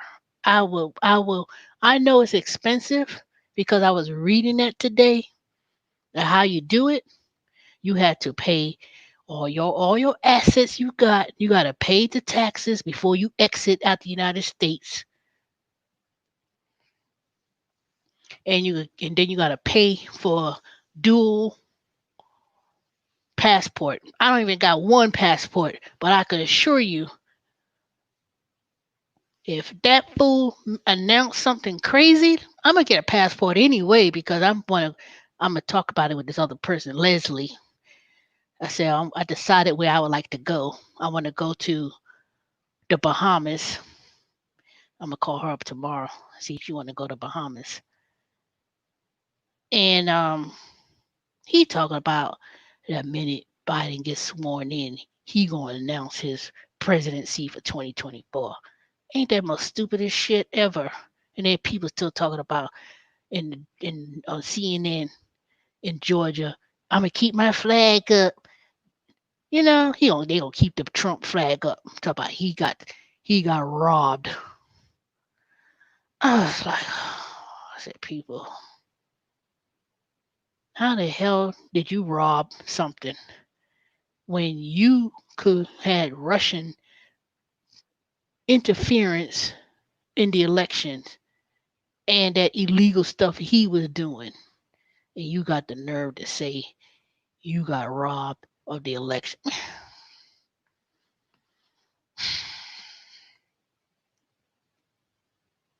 Sometimes I wish that they had let that go and let that and then did that after that. They waited for that to happen and then put that when the coronavirus was happening at the same time. Then they would have impeached them then, not try to do it so quick. If they had just waited months, and I'm quite sure they knew he knew this was happening for months. But you know what? What can you do? All I know, 4 years,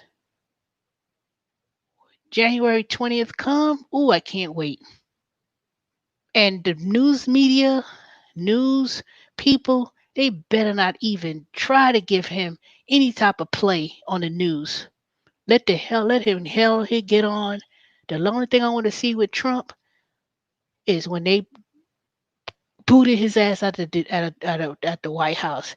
Get your shit and go, and and don't let the door hit you on your way out. Don't come back. And then when he leave, I'm gonna be like, bye, bye. I'm gonna make sure I'm gonna be right in front of this TV. This TV. I may not have cable now, but I'll make sure I'll be up on this damn computer looking at CNN, ABC. I don't care. I'll have all my little computers on when that inauguration done. And then see if Trump gonna be there. Get him on that Air Force One or Trump hope helicopter or a plane. Get the fuck on. Bye. I can't wait. Give him two fingers, man. Mm-mm. Then I'll be like there. I'll be right there in my background too. You're fired. And those Republicans, let them foolishness follow behind that mess. Giuliani and and he the only one. He's still talking a mess. Talk about part. He's in trouble too for what he was doing. He want Trump to pardon him because they was in federal investigation about his meddling and dealings as well. All of them need to go to prison. Don't even pardon. Don't even pardon him. Don't even give it the satisfaction of pardoning any more people. He could pardon who he want, but pardoning don't mean they gonna find some other shit on you. They find some other stuff, brand new. Hmm. I don't know. I don't even know what to think of. I don't even know what to think about that. How to even comprehend that you're gonna announce the minute he gets sworn in, you're gonna announce your presidency for 2024. Boy, you better hope that somebody that you even get nominated on the Republican ticket. You think ooh, they're gonna nominate him again for the Republican ticket? But I don't care. I'd rather have damn who's the worst person I could think of that could run for the Republican ticket in 2024? Who's a person I'd rather have I'd rather have anybody but have Trump back up in there. I'd rather have anybody else but his stupid ass to represent the Republican Party. Boy, he just want him. He's all about entertainment and being on some reality, making up some mess. That's all it is, mess. Talk about he gonna run in 2024. I heard that before, but what I heard today on CNN, talk about he gonna announce the minute he gets sworn in, he gonna those newscasters, they just need to ignore his ass and say what they need to say and tell him you need to shut the fuck up and need to sit the hell down, and they finally need to tell him off. You heard what he did the other day with this this poor young newscaster. You shut up. I'm the president. You shut up. I was like, what? Somebody need to hurry up and hurry up, please. Please hurry up and get that man off the earth. Get him off. He gonna tell that poor man, shut up. I'm the president. You shut up and you listen to me. I ain't got you know. And I'm sitting here, how dare you? And this is how I feel when some of these people be on the phone. No, you listen to me. See, some people got that, no, you listen to me attitude. They think because Trump could show his ass, they think they could call into any company and talk all crazy. No, you're gonna listen to me. You're gonna do what I say. I'm not paying for this. I'm not doing this. I'm not doing that. Okay.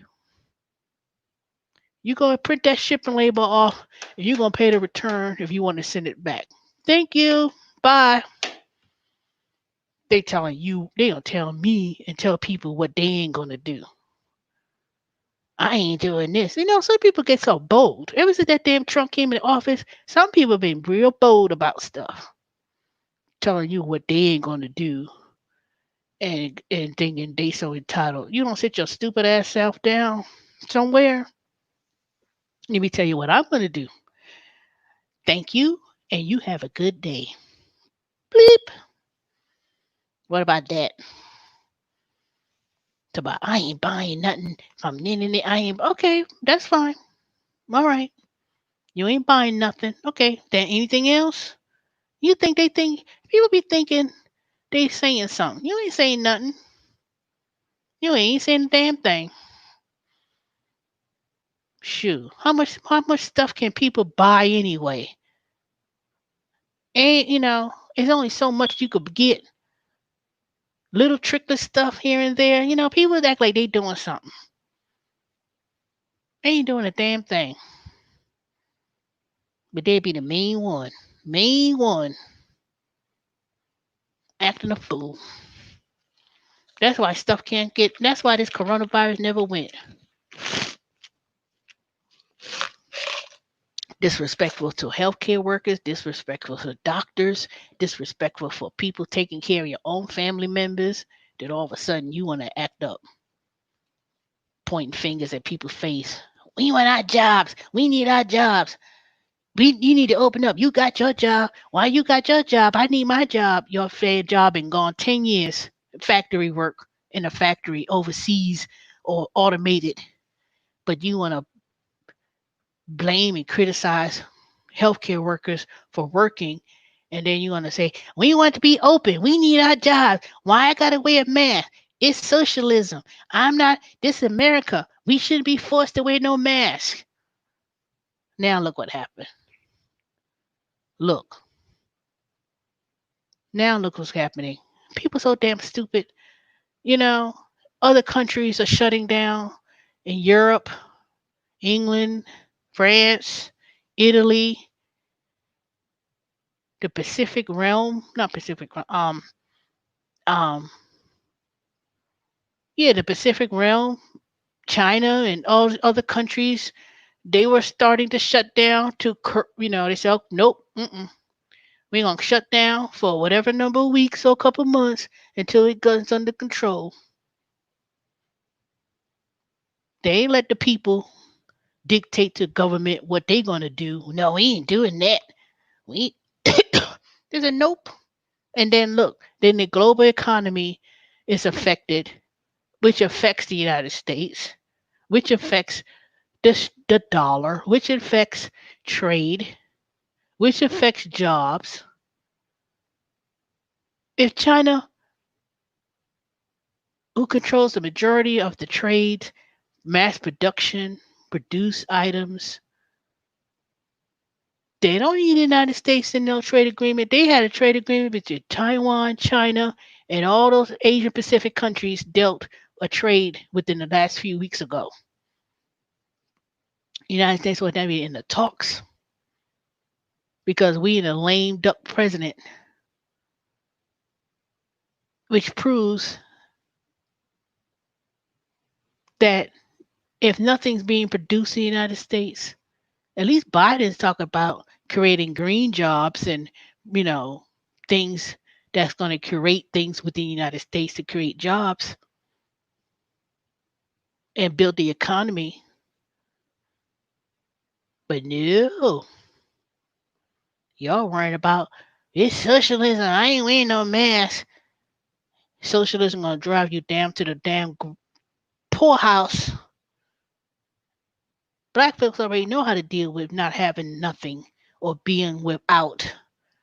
People from other countries or immigrants, they had dealt with being without, learning how to make ends meet. So a recession or depression has never been, um, has always been the plight of people of color, black folks, Native American, Asian, you know, people of other races. Has always dealt with poverty and being without, being with little, working for little we got, and dealing with it. It may be hard for some others. It may be hard for other people to deal with it. But all these people, so called Trump supporters, black folks too, because there have been some YouTubers that I've been watching talking crazy and talking stupid too. He did more for black people. What? What he did? Tell me, Uncle Tom. Because talking about he did more for black folks. Hmm. They'll let you know they're crooked. They are crooked. Crooked as hell. Always talking some dumb shit. Don't make no sense. They'll learn. Those people, they will learn soon enough. You see when the whole, you know, and just to think, you're not even opening your eyes and realizing how stupid that sounds. That's why they took all day to count those votes because they knew, nope, they said we're gonna count every vote by hand. We're gonna count every single vote. And that's what they and see, he asked for it.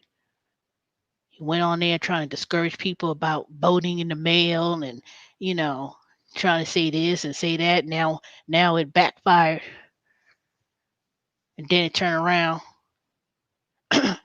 You have more people, you have more votes for Biden when they did the recount.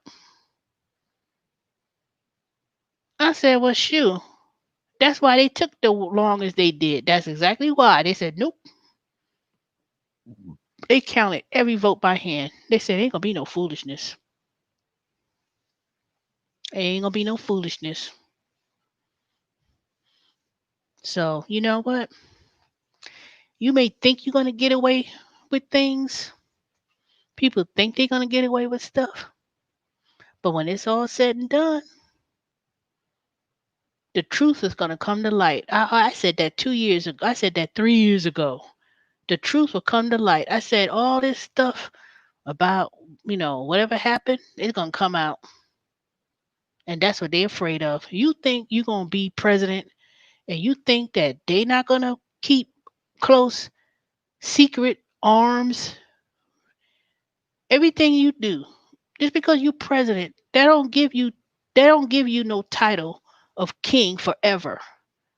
They're not gonna say if you got a 4-year term and you think they're gonna give you the key to all secrets.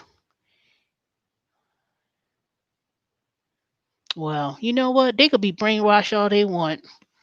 They could be talking stupid all they want. But you know what?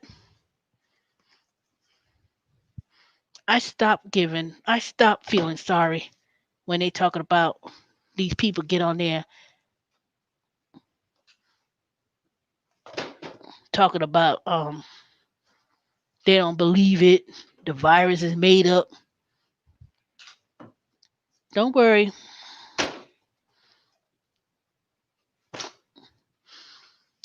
Don't worry. Is Instacart worth it in Atlanta? Nope. Hey Cheyenne Thomas. Never seen your name before. All right, if you haven't subscribed, please subscribe. I appreciate it. Nope.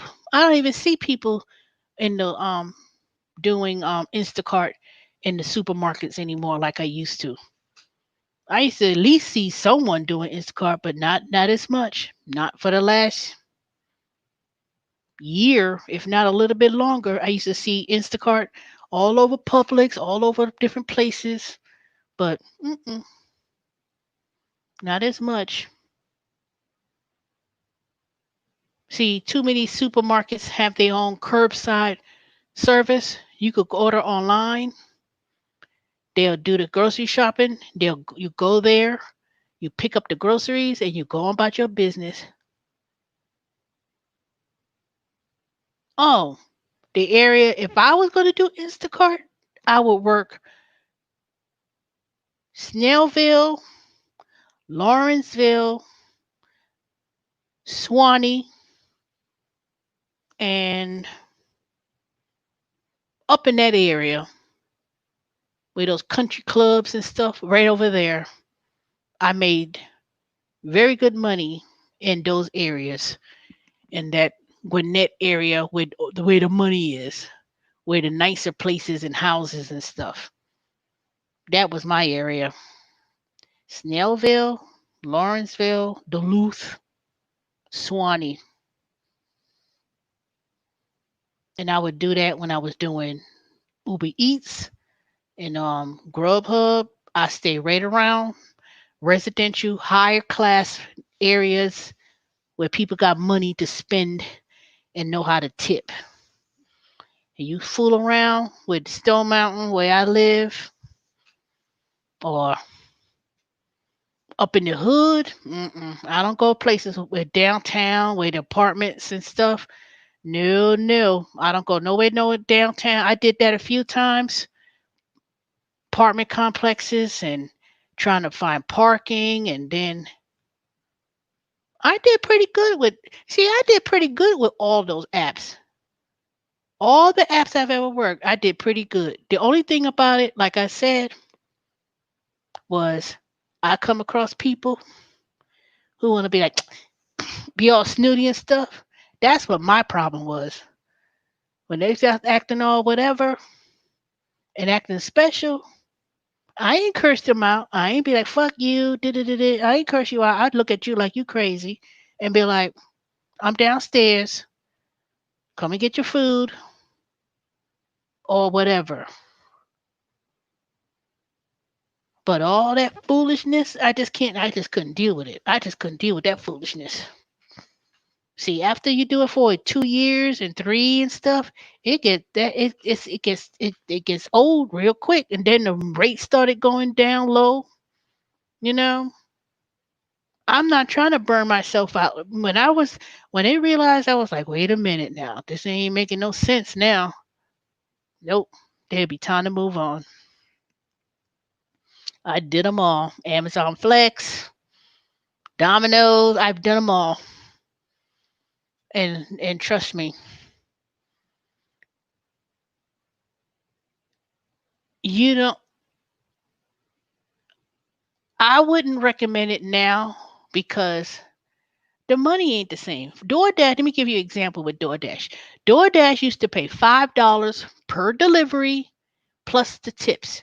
I could literally do 20 deliveries with DoorDash on a weekend, which is $100, and say I did that in, say, 6, 7 hours. And the tips was like, say I made $100 delivery. The tips was like 125 or one, something like that. I always make it. I used to make on a good day $200 plus on a busy day for food deliveries. But this was when DoorDash was only in Midtown, downtown, Buckhead. It was inside the city. It wasn't so spread out all over the place in the suburbs like it is now. So when the original, even Uber Eats, it was in downtown Decatur, downtown, Midtown, Buckhead, North Drew Hills. It was that whole area, and it wasn't no fast food places either. It was like these um, private rest. I won't say private. It was like um, these restaurants. It wasn't McDonald's and KFC and fast food. They weren't not in the equation at that time. It was a lot of Chinese restaurants, Asian restaurants, Thai restaurants, pizza places, not Domino's either. It was like, you know, um, wings, restaurants and things like that. And people would, and even Domino's was pretty good when I thought about it, because I remember asking somebody about Domino's before, and they told me, they was downtown, they were doing Domino's, they was getting paid 7.50, $8 per hour plus $6 per hour plus the tips. So it was pretty much the same when I asked people about it. When I bumped into people, they worked at that downtown, they had Georgia Tech and Emory and downtown doing dominoes and stuff. They made some pretty good money. Cash tips every day, mileage and stuff. And it was pretty good back in 2016 when I first, after stopped being angry about what happened with the government and stuff. But when I did t- 2016, summer 2016 till last year, I did it 4 years. I did it almost, no, it was 3.5, almost 4 years strong, I would say. I did pretty good with all those apps. Now, I can't tell you. DoorDash, let me tell you, it when they changed the rates, they said it wasn't $5 per delivery. It was something. I don't know what the hell they were doing. I saw what I was making comparing to what I was making when they changed it. It was too much of a difference. I agree. I live in Marietta and the pay is low. $3 base pay with high mileage and all the driving apps. Which one would you say is the best in Atlanta? None of them. None of them. None. Zero. Zilch. Oh, let me put something on. Let me put something in the link. Cheyenne Thomas. It was the what I'm doing now. Now I'm not. Survey.com, you can make some good money and you ain't putting a whole bunch of miles. You know where you're going. So let me put the link in there and then tell me if you want to just sign up and look at it. But let me get the link real quick. Hold on. I'll be back.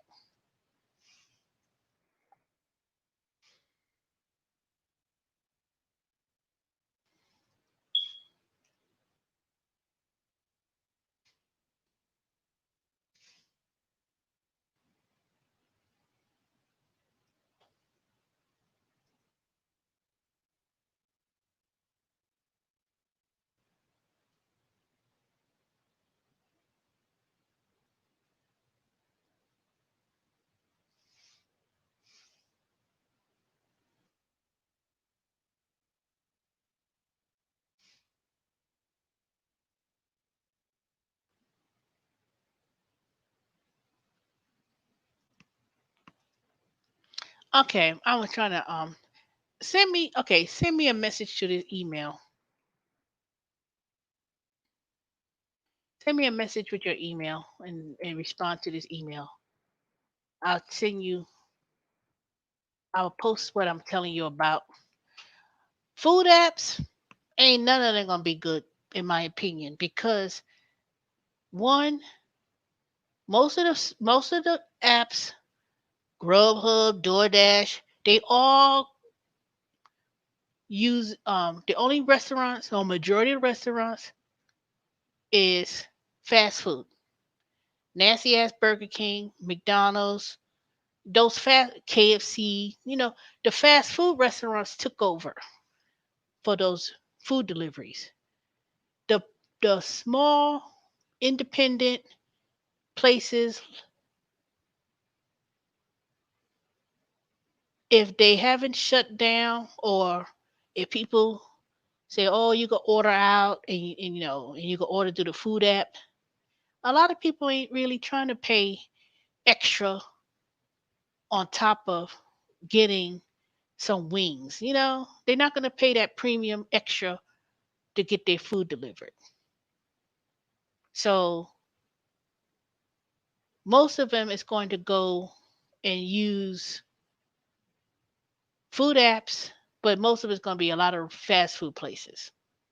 Some people going to say, "Oh, I made you on these Facebook groups." They're going to say, "Oh, I made 100 something this, that." But then you driving all damn day, morning, noon, and night, driving miles and miles in between. No, that's not efficient to me. It's not efficient. And oh, I almost forgot about Deliv. That's another one. I used to pick up packages from Macy's and Bloomingdale's and Best Buy and drop and deliver people stuff like that.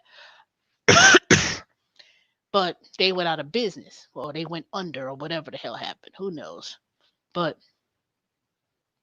food deliveries, I don't see that as much anymore. Picking up, doing groceries and all that stuff, I don't see people doing that as much because people could order groceries online and drive, pick up their groceries, paid for, put it in the trunk and go home. You could even hire somebody. If somebody wanted someone to do grocery shopping, you could actually probably do that service yourself. Oh, let me run your errands. Do you need groceries to be picked up? If you order it from Walmart, I'll go and pick it up for you for, say, $10. There's a whole lot of apps that's trying to, what was the other one that I was um doing? Let me see. Rody. That was another one I did. I used Rody as a customer, and I also did Rody maybe two times. I got paid $50 on one to just drop off some flowers, and I think I did it twice. But I need to go back to Rody because I'm still affiliated with Rody, but I haven't done them in a while. But they basically go to different companies like stores and pick up items for customers and drop it off and deliver. I did a few weeks or a couple months ago. I actually turned on the Roadie app and I saw some. They wanted me to go to Lowe's. I said, man. I'm way over here working at Amazon. I was working already. I said, shoot, I'm tired. I've already worked 85 hours. And I said, nope. Mm-mm. I could have done it, but it gets too, you get burnt out quick.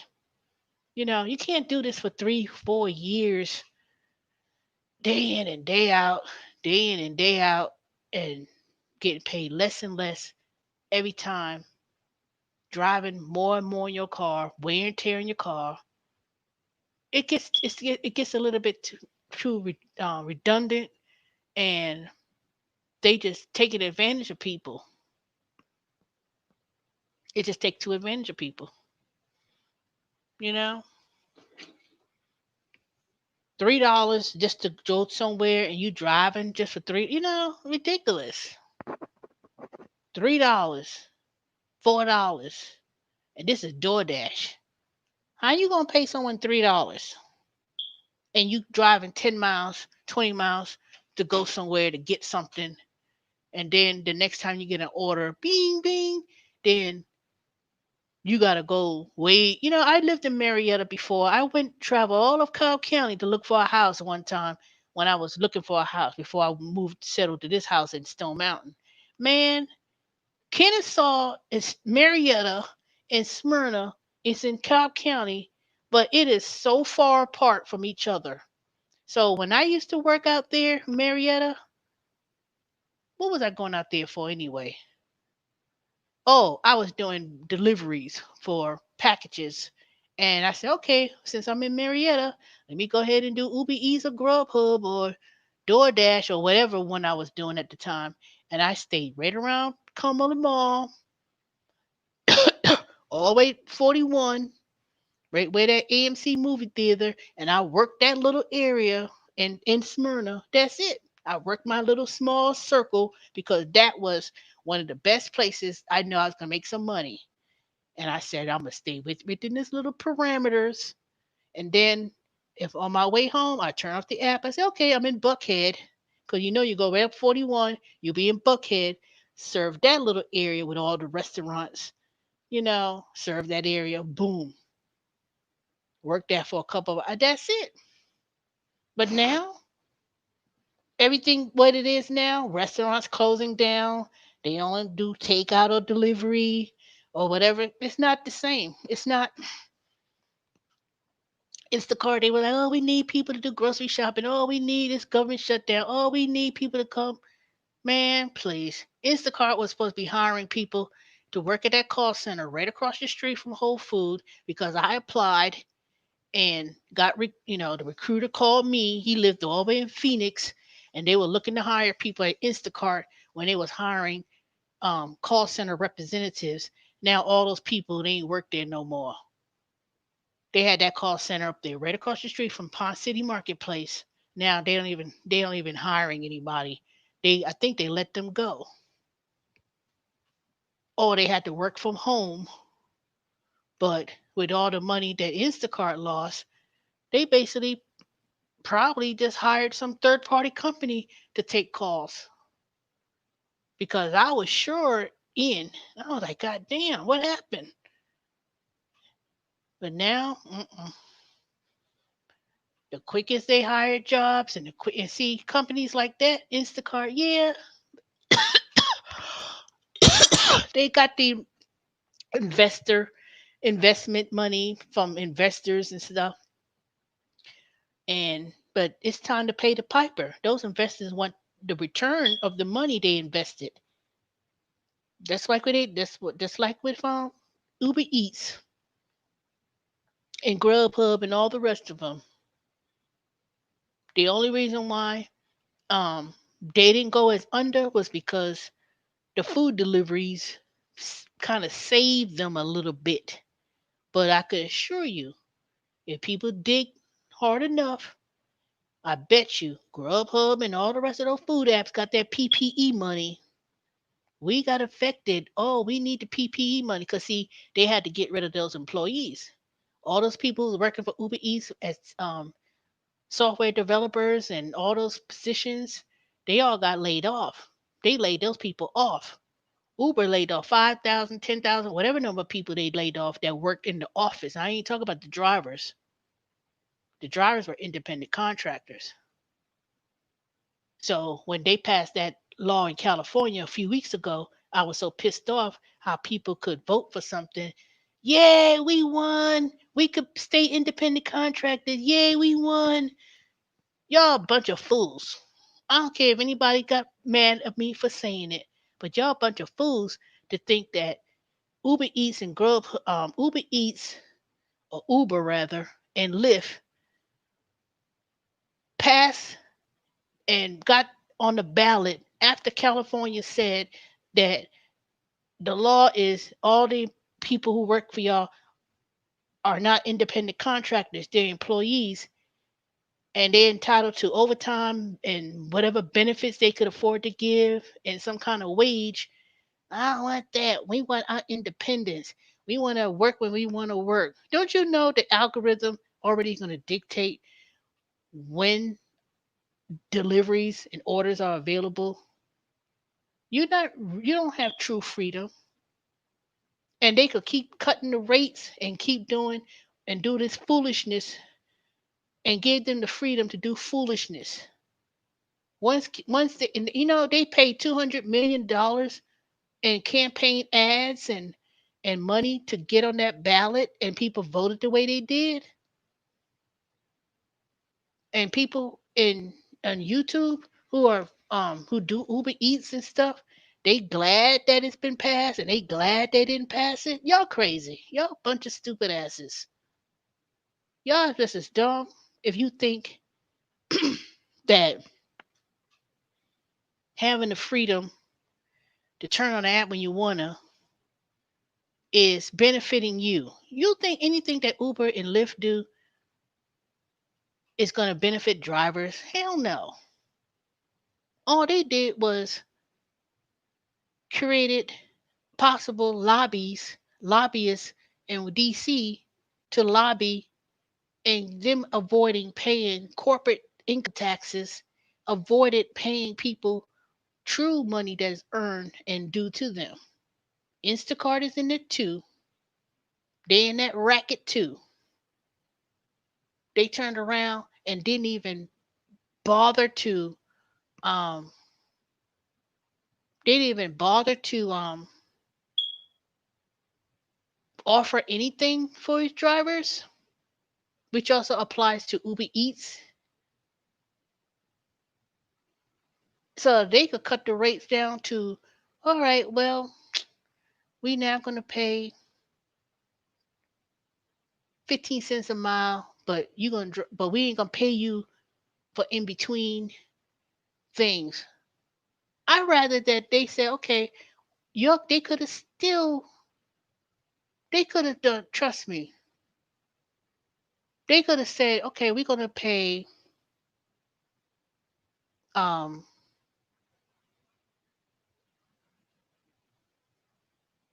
$15 an hour plus whatever tips, or we'll pay whatever mileage up the mileage rate. I mean, it could have been a whole lot of things that could have been worked out if they had to change the laws the way they would have changed it. If California got its way and said they are now employees, they have over millions and millions of people under Uber and Lyft that enough people they could have paid for health insurance, some type of offer, some kind of benefit. It didn't have to, what you that was the only thing that they were entitled is they entitled to any overtime. And they don't have to it didn't have to be overtime. You ain't getting no 40 hours overtime with no Uber doing food. You know, it's only a so many window of opportunity. It's only so many people who actually do it full time. Now there are some people who do it full time for whatever reason. I don't know, but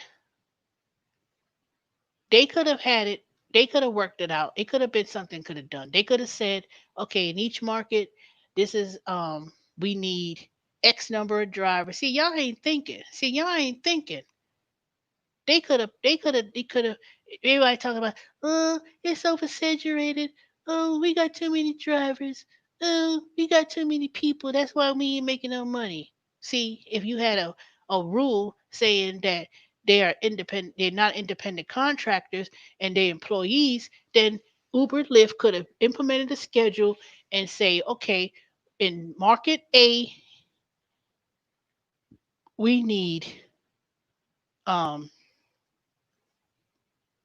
we need 500 drivers on this particular day, and the first 500 people that sign up, you're going to get at least a minimum of $12 an hour as long as you stay on standby and be available or whichever pays greater. There's a whole lot of things that could have been done. So say for instance, they say, okay, if you work 5 hours and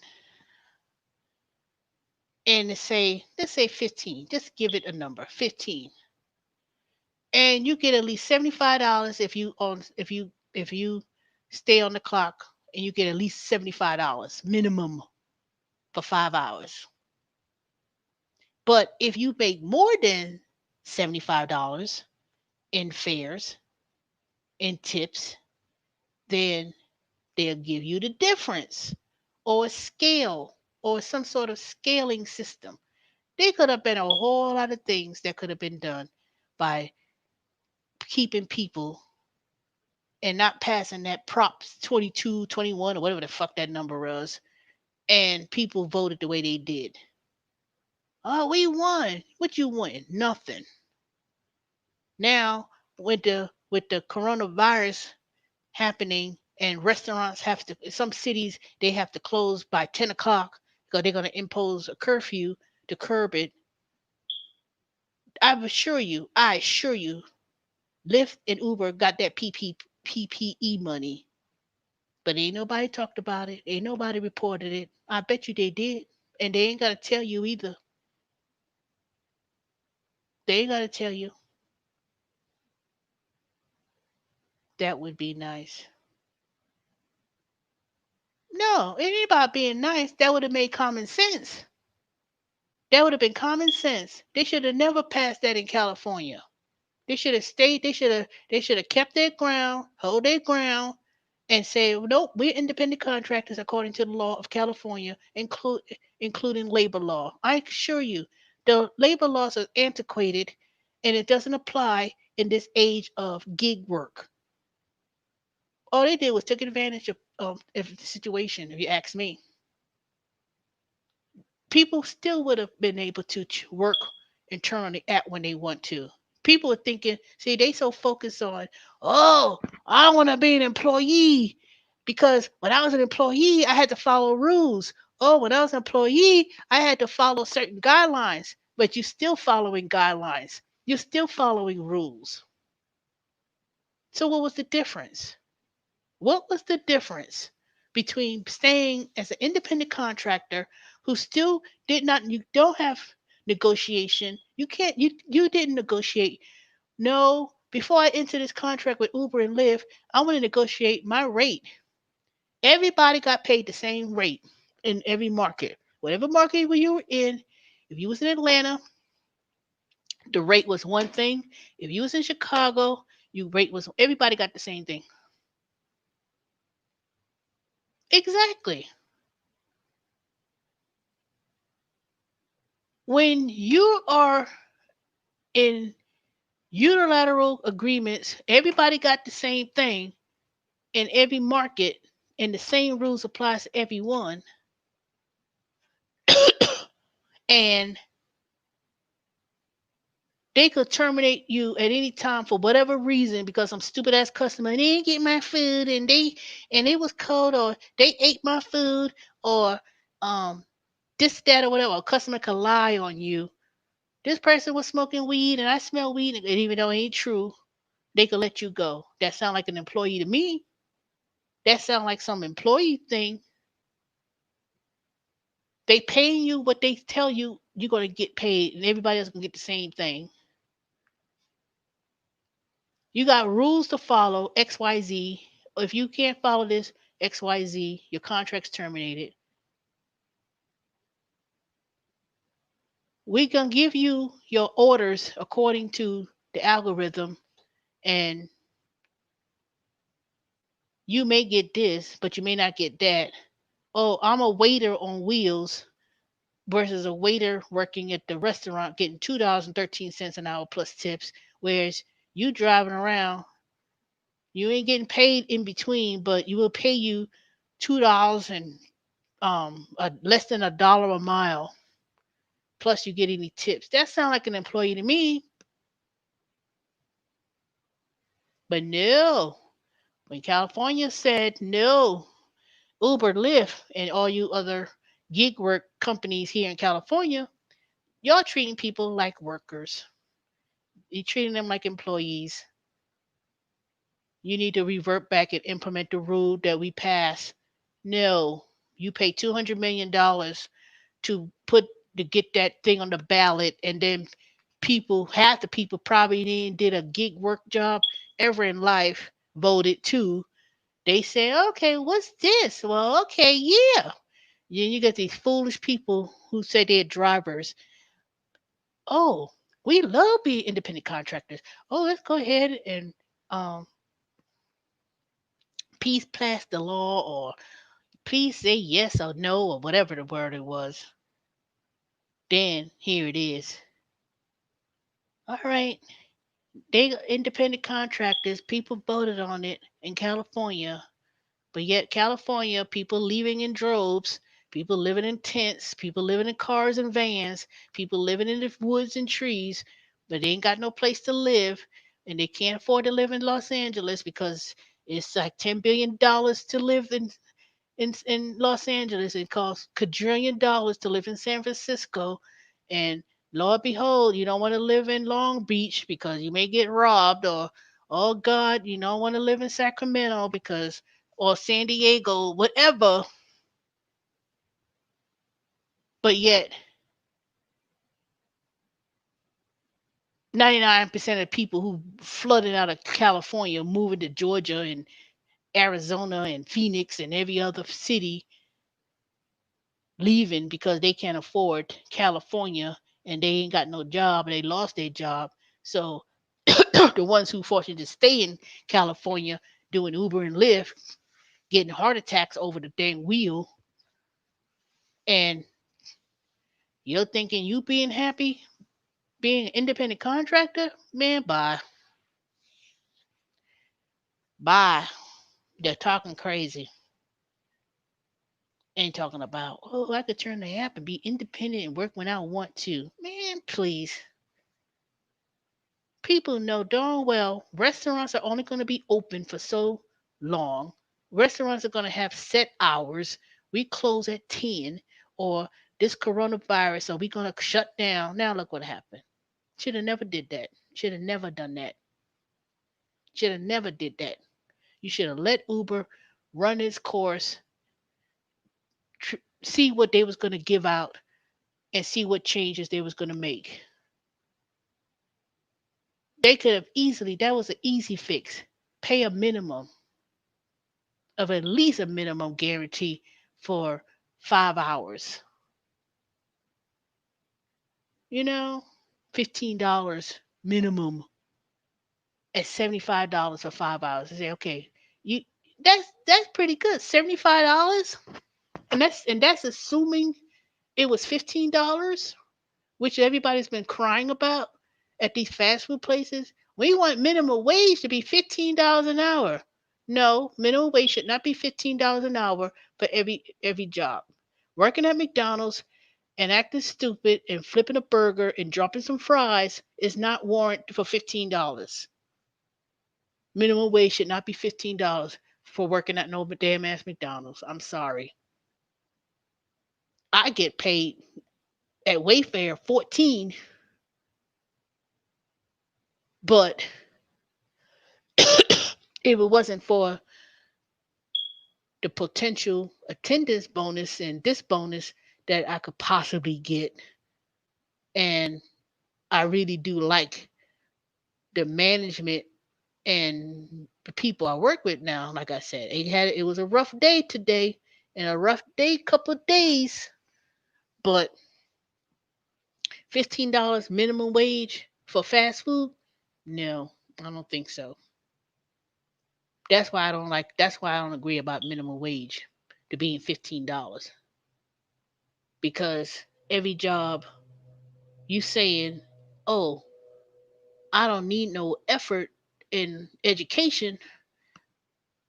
I don't need no effort. I should get $15 minimum for McDonald's." Hell no. No. Mm-mm.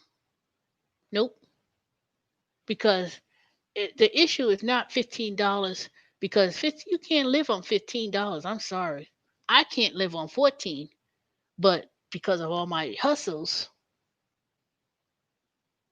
and the fact that I feel that I could now start to focus more on investing my money and working other side gigs so I could grow my investments and migrate to something else, not a career. I'm trying to learn new skills to enhance myself in the current position or current company that I'm with because I want to grow.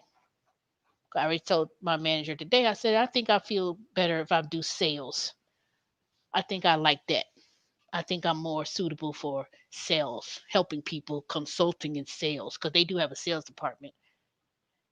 And I like talking to people in that capacity. Troubleshooting, yes. Sales, yes.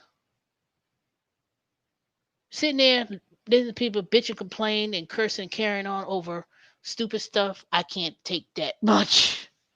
I just can't. I want to be more of a consultative state, not okay. Let me do this. Let me process this. Okay, that's it. You know, I do take sales and I help people do sales, but that's not really my primary duties. Sales is way different than level one customer service, and I'm trying to hang in there so I could get to that next level, and that's what my goal is. But $15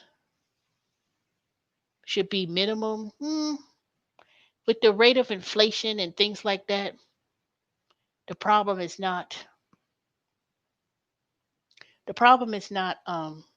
raising the minimum wage. The problem is creating higher level jobs that people can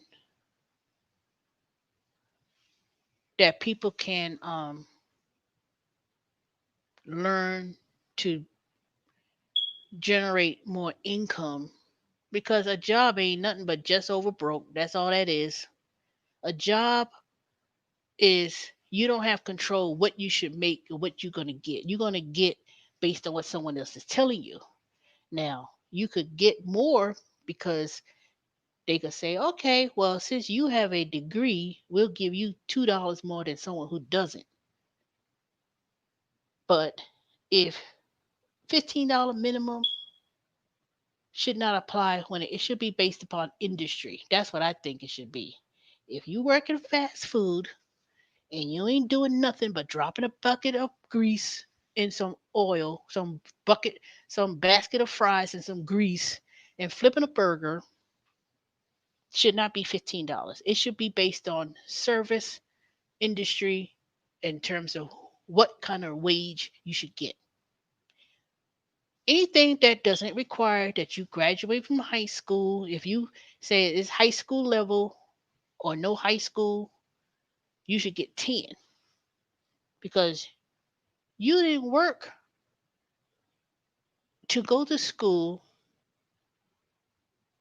but your job was to go to school at a certain age, at 18. When you reach legal age and you were to go to school, you finish high school, and you work at fast food, it didn't took you a lot of effort to say to somebody who took extra expensive to go into college and getting a degree and learning new skill sets. Working at the same place. Now I ain't talking about working at fast food and you working, because you could be a college educated work at fast food, but you may be a manager. You might be an owner operator, and you're doing more than flipping fries. You're doing more than dropping fries and flipping burgers. You're handling business operations, you handling accounting, you handling um, operating expenses, you doing reports, you running, um, you determining cost levels of food, you doing marketing, you doing business books, and you handling a crew of people, managing, stepping in when somebody else is not there. You're the manager, operator, owner. Yeah, you should get a high paying salary because you're doing more than you operating, say, a $1 million store. You ain't just flipping fries. You ain't just dropping fries and flipping burgers and standing there and that's it. But if you're doing the operations of a business, because fast food places, whether restaurants, you have to do food costs, determine the labor costs, determine budgets, management. Yes, you're a manager. You managing everything of operations of a store that needs to run efficiently and profit. That's salary. You little peon, high school person, 16, dropping fries, you working you working the labor laws that they say, okay, you can only work 20 hours a week or whatever state you live in. Yeah, you should get paid 10. You didn't work. You're not at a level where you should be getting no 15, minimum 15 at fast food flipping burgers. No. Mm-mm. Retail, fast food, at least some of those places get paid at least 10. And if they're really desperate, they pay 11 if you work overnight. But minimum 15 off the bat? No. No, I don't think so. Nope. I know some people gonna disagree with me. I know people be disagreeing, saying, I don't agree with that. But I think it should be based on industry, period.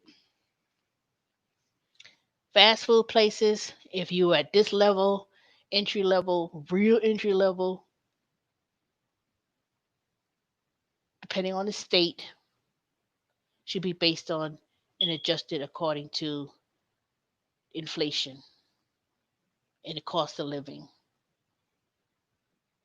You live in New York City, you live in California, and you work at fast food places, $15 is quite low because the cost of living in New York and California is quite high.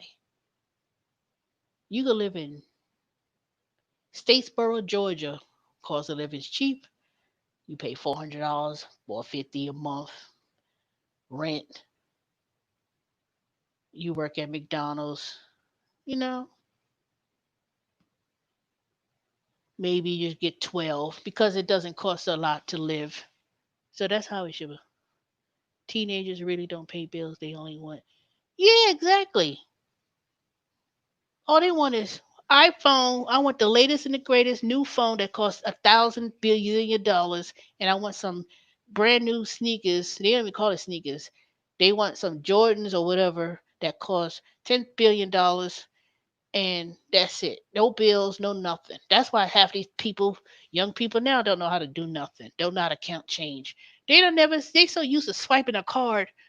Where's my credit card? They so used to swiping a card that if they give you you give them change, quarters, nickels, dimes, pennies, a dollar. I was so shocked. Some of them don't know how to count money. I'm like, what the hell? DC starts at 15 for everything too. Yeah, certain cities it should be based minimum wage should be 15 based on where you live.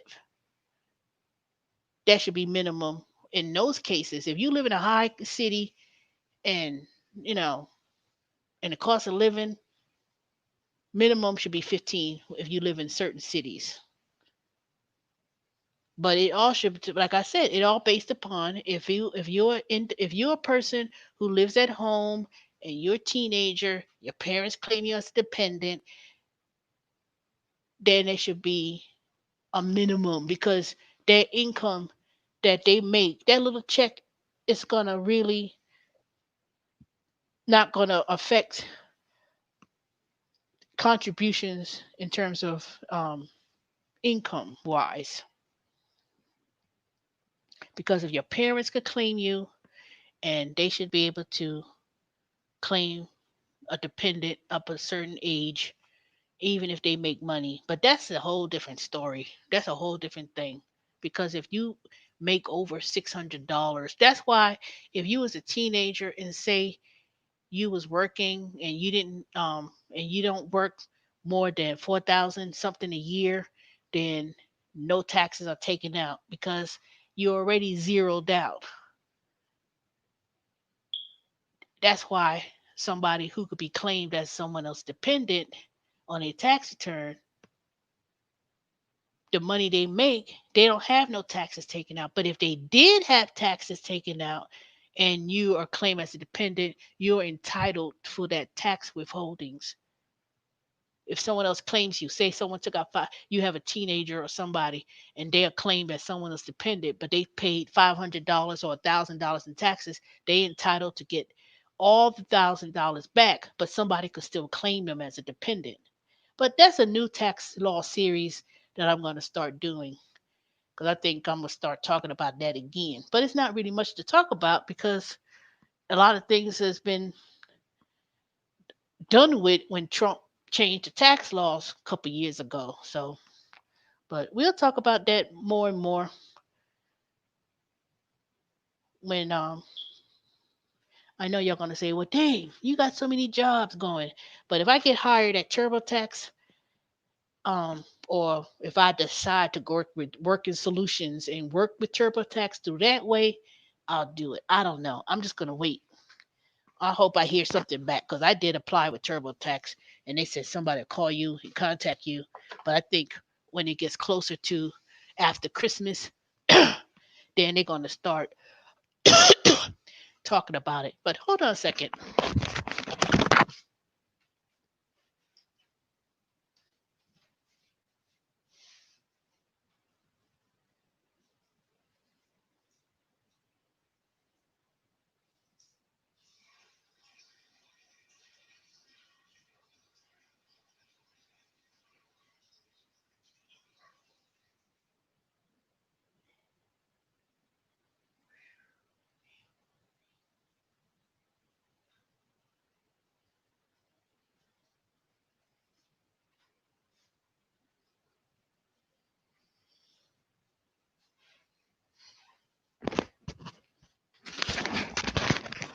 All right, I'm back. All right, hope I give some thumbs up.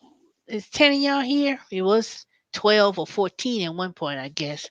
But anyway, but like I said, I don't know. I'll be doing I'll be working with TurboTax some to some capacity.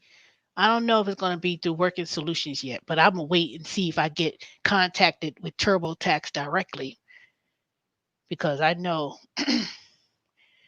this time of the year that's when they need to hire a whole lot of people, and I don't know how that's going to work out because I don't think they're going to be letting people um go to any tax business and walk in any building and say oh and they be sitting in front of people doing tax. I don't know. Who knows? But I doubt it. There probably still people out there because I heard today H&R Block is offering a loan of 600 $700 before um before Christmas. So they giving out advance 600 $700 as long as you show a pay stub and some information, and they're giving people a loan because that's what it is. It's a loan against your return, and they're giving out at least it was either $600 or $700, one of those amounts. It was five, six, 700. It was one of those, and all you had to do is show that you have a pay stub and something else or whatever, and you could go down there and they'll give you an advancement of $600 against your tax return. So when you get your tax return in February, I don't know why they doing it now, but they taking advantage of people. For those who are hard up, they're gonna be like, "What? I need my $500, $600." They're gonna go wash it right on down the H&R Block and trying to get that $600 before taxes come out because they figure the ones who's going to get that child tax credit and earned income credit, they already getting 3,000 plus whatever dollars. So they're going to want you to take $600 loan, then turn around, you go there, they say, okay, when you get your tax, see, they already got it in the system. They just wait until January 1st or January 15th, and then they're going to download all your stuff and have all your tax information, and then they're gonna do your tax return, and then they're gonna turn around and say, okay, we already gave you $600, so they're gonna charge you 300 something dollars just to do the tax return. So that's already, they already gonna get their 900 plus dollars, and then if you don't pay it back, say by a certain date, then they're gonna say somewhere in the fine small print, 28.5% interest rate. They just, they just taking advantage of people who just like, I ain't got no money. I'm broke. I spent all my money for Christmas. Oh, I spent all my money and run up some credit card and run up their debt over some Christmas. It's Christmas. I ain't getting no. I ain't no Christmas. Just took all Christ out of it. Christ ain't got nothing to do with Christmas no more. But everybody want to think Christmas means running out to the damn store, buying, waiting online to get this game system that's $2 billion, you know, for some game, waiting there since Wednesday night till Thursday morning or Thursday night just to get some game system. Well, my child, he they wanted this new game, so I'm gonna stand in line for 10 billion days and wait and get this game for $500. Man, you crazy. I told somebody on this app called Stereo. I don't know how, they were saying they were waiting at Best Buy. Not Best Buy. What's that video game store? One Stop or whatever. And there were people waiting in line since Wednesday to get this new game. And you waiting in line all night long, all day long and you may not even get in line to buy it. You just gonna get a ticket. Man, they crazy. I said, who gonna wait for some game system and wait all day, all night? Mm-mm. No, not me. If I had children, I ain't love them that much to be okay. I'm gonna stay in this line, and you gonna stay in line with me. No, I ain't doing it. I'll wait until a few months down the road when they really make mass production, make more games, and buy it way down the road in a few months, and then say, okay, let me walk in here. I'm ready to get it now. They'll be more, they'll be more grateful and satisfied to get it after. But I ain't waiting no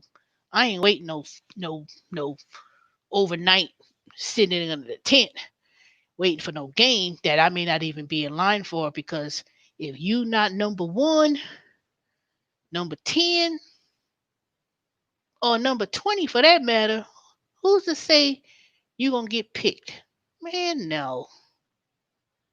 See, people be doing a bit too much. And I know it ain't no been phenomenon that's recently happened. It's always been like that. The Cabbage Patch. People been going all over the country to get their child this Cabbage Patch doll, and people spending all this money, tens of thousands, and people getting people waiting in line to get the newest Jordans, and waiting in line for. I mean, you know, during Christmas, I got it buffoons me. I ain't never been like that. I ain't never been like, oh boy, let me wait in line. I can't wait to get this. Man, please. If I had children, I'll be like, nope, we ain't staying outside waiting on nothing. Now, and if you see me out front of a Best Buy or any store for that matter, waiting on, hey, side job 305, if you see me waiting outside for something, some $500 sneakers or $1,000 phone and all that crazy stuff, shoot me in the pinky toe, because Teresa ain't that dumb and Teresa ain't that crazy to do that. Ain't that much. It ain't love. I'm sorry. People be materialistic and they make their child materialistic just because you could afford it. Maybe you can afford it. I don't know. Maybe you can. But I know somebody who's a millionaire and they got money like that. Trust me, they ain't waiting outside. They got their ways of getting something way before anybody else. But they paying a premium to do it. But if you ain't got no damn money and you gotta work every 2 weeks to get a check, you think I'm gonna waste my money on a game that you could wait months down the road and get it? No, I'm sorry. People, they too much, people are like, oh, my kids, they ain't got no Christmas. That means they ain't got no Jesus. That's what the problem is. You ain't got no Jesus in the life, because I don't know when Christmas turned to be so. I mean, Christmas always been commercialized for probably 50, 60, 70, 80 years. I don't know. But all this, I know this is going back to my original story from 3 hours ago, with all the venting that I did with these raggedy ass customers with their we make that carrying on like a fool. I don't understand it. We're getting to an age where this year, 2020, has been upside down with this dang corona.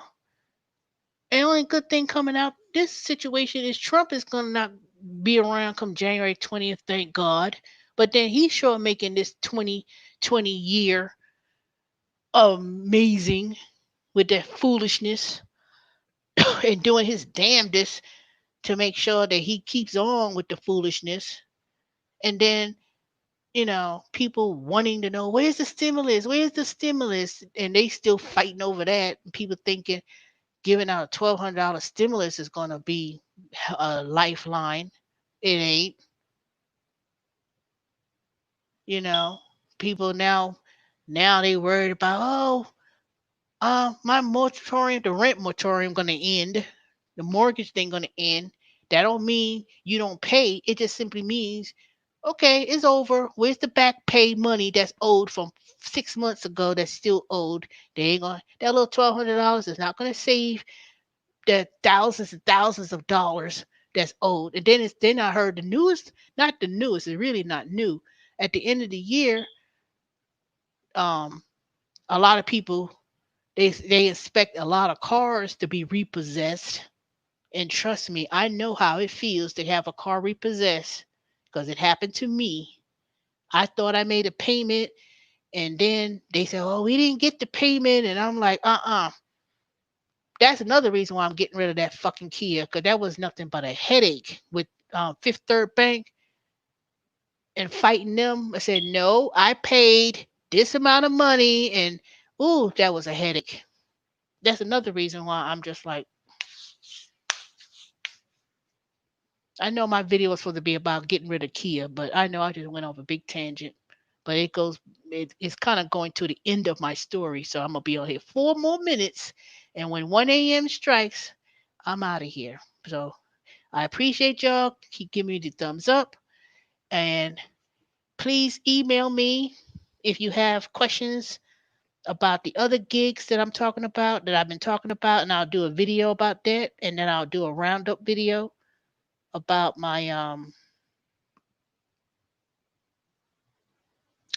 I'll do a roundup video about some of the gigs that I've been doing throughout the year, and also I'm going to start breaking down and start doing a whole lot more gigs. Ooh, look at this. Observer. Look at all these assignments they got all throughout the state. Ooh, there's a lot. Let me see what they got going on. Ooh, yeah. Oh, time to do this one. Oh, they're doing those audits again. Okay.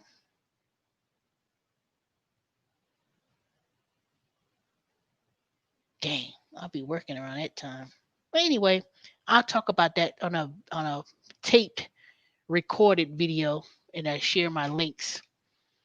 So anybody's interested, let me know. But I'm gonna tell you the links, the video I'm gonna do is not gonna be live stream. I'm gonna put the links of the apps that I'm doing, and then I'm gonna start doing more an overview of them and tell you about my experiences this year. And I'll give a account of what I've been doing with those apps. So I've been keeping that under wraps because when people find out something, everybody else, I don't mind sharing it because a lot of people don't see the value in it, and they like, there ain't a lot of money, I can't see it, I don't know it. But then see, some people do it and capitalize it in a different sort of way, and then they try to exaggerate.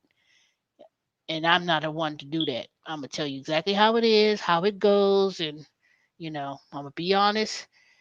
Sometimes it may not be a lot, but it adds up, and that's how I did it. It adds up as a little, you know, change that I put to the side. Even if it's $300 a week, or if I try to accumulate it to 600, or whatever the case may be, I try to let it gradually build up to more. And then when you do it, say two, three different apps at the same time, it adds up. It adds up. And it could be a little bit interesting, put it that way. All right, what time is it? Oh, I got 1 more minute. Anybody got something you want to say before I go? I've been on here for 3 hours. So let me start saying goodbyes. Side job, Peterson Jacobs, Cheyenne Thomas, David, Erica Colis. Hey, Lit Ronnie. Who else I'm missing? Dorian Colis. I already said Colis. Uh, who else lurking in the background? Dorian probably. Who I'm missing? I'm missing somebody because there's 11 of y'all, but I only see. Oh, Apkishik Kunishi, whatever that name is.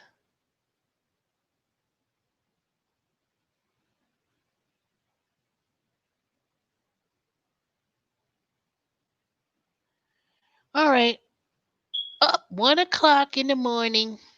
All right, y'all. I'll talk to y'all tomorrow night, and I'll let y'all know what happened with that Kia Optima. Don't buy Kias, don't buy Hyundai.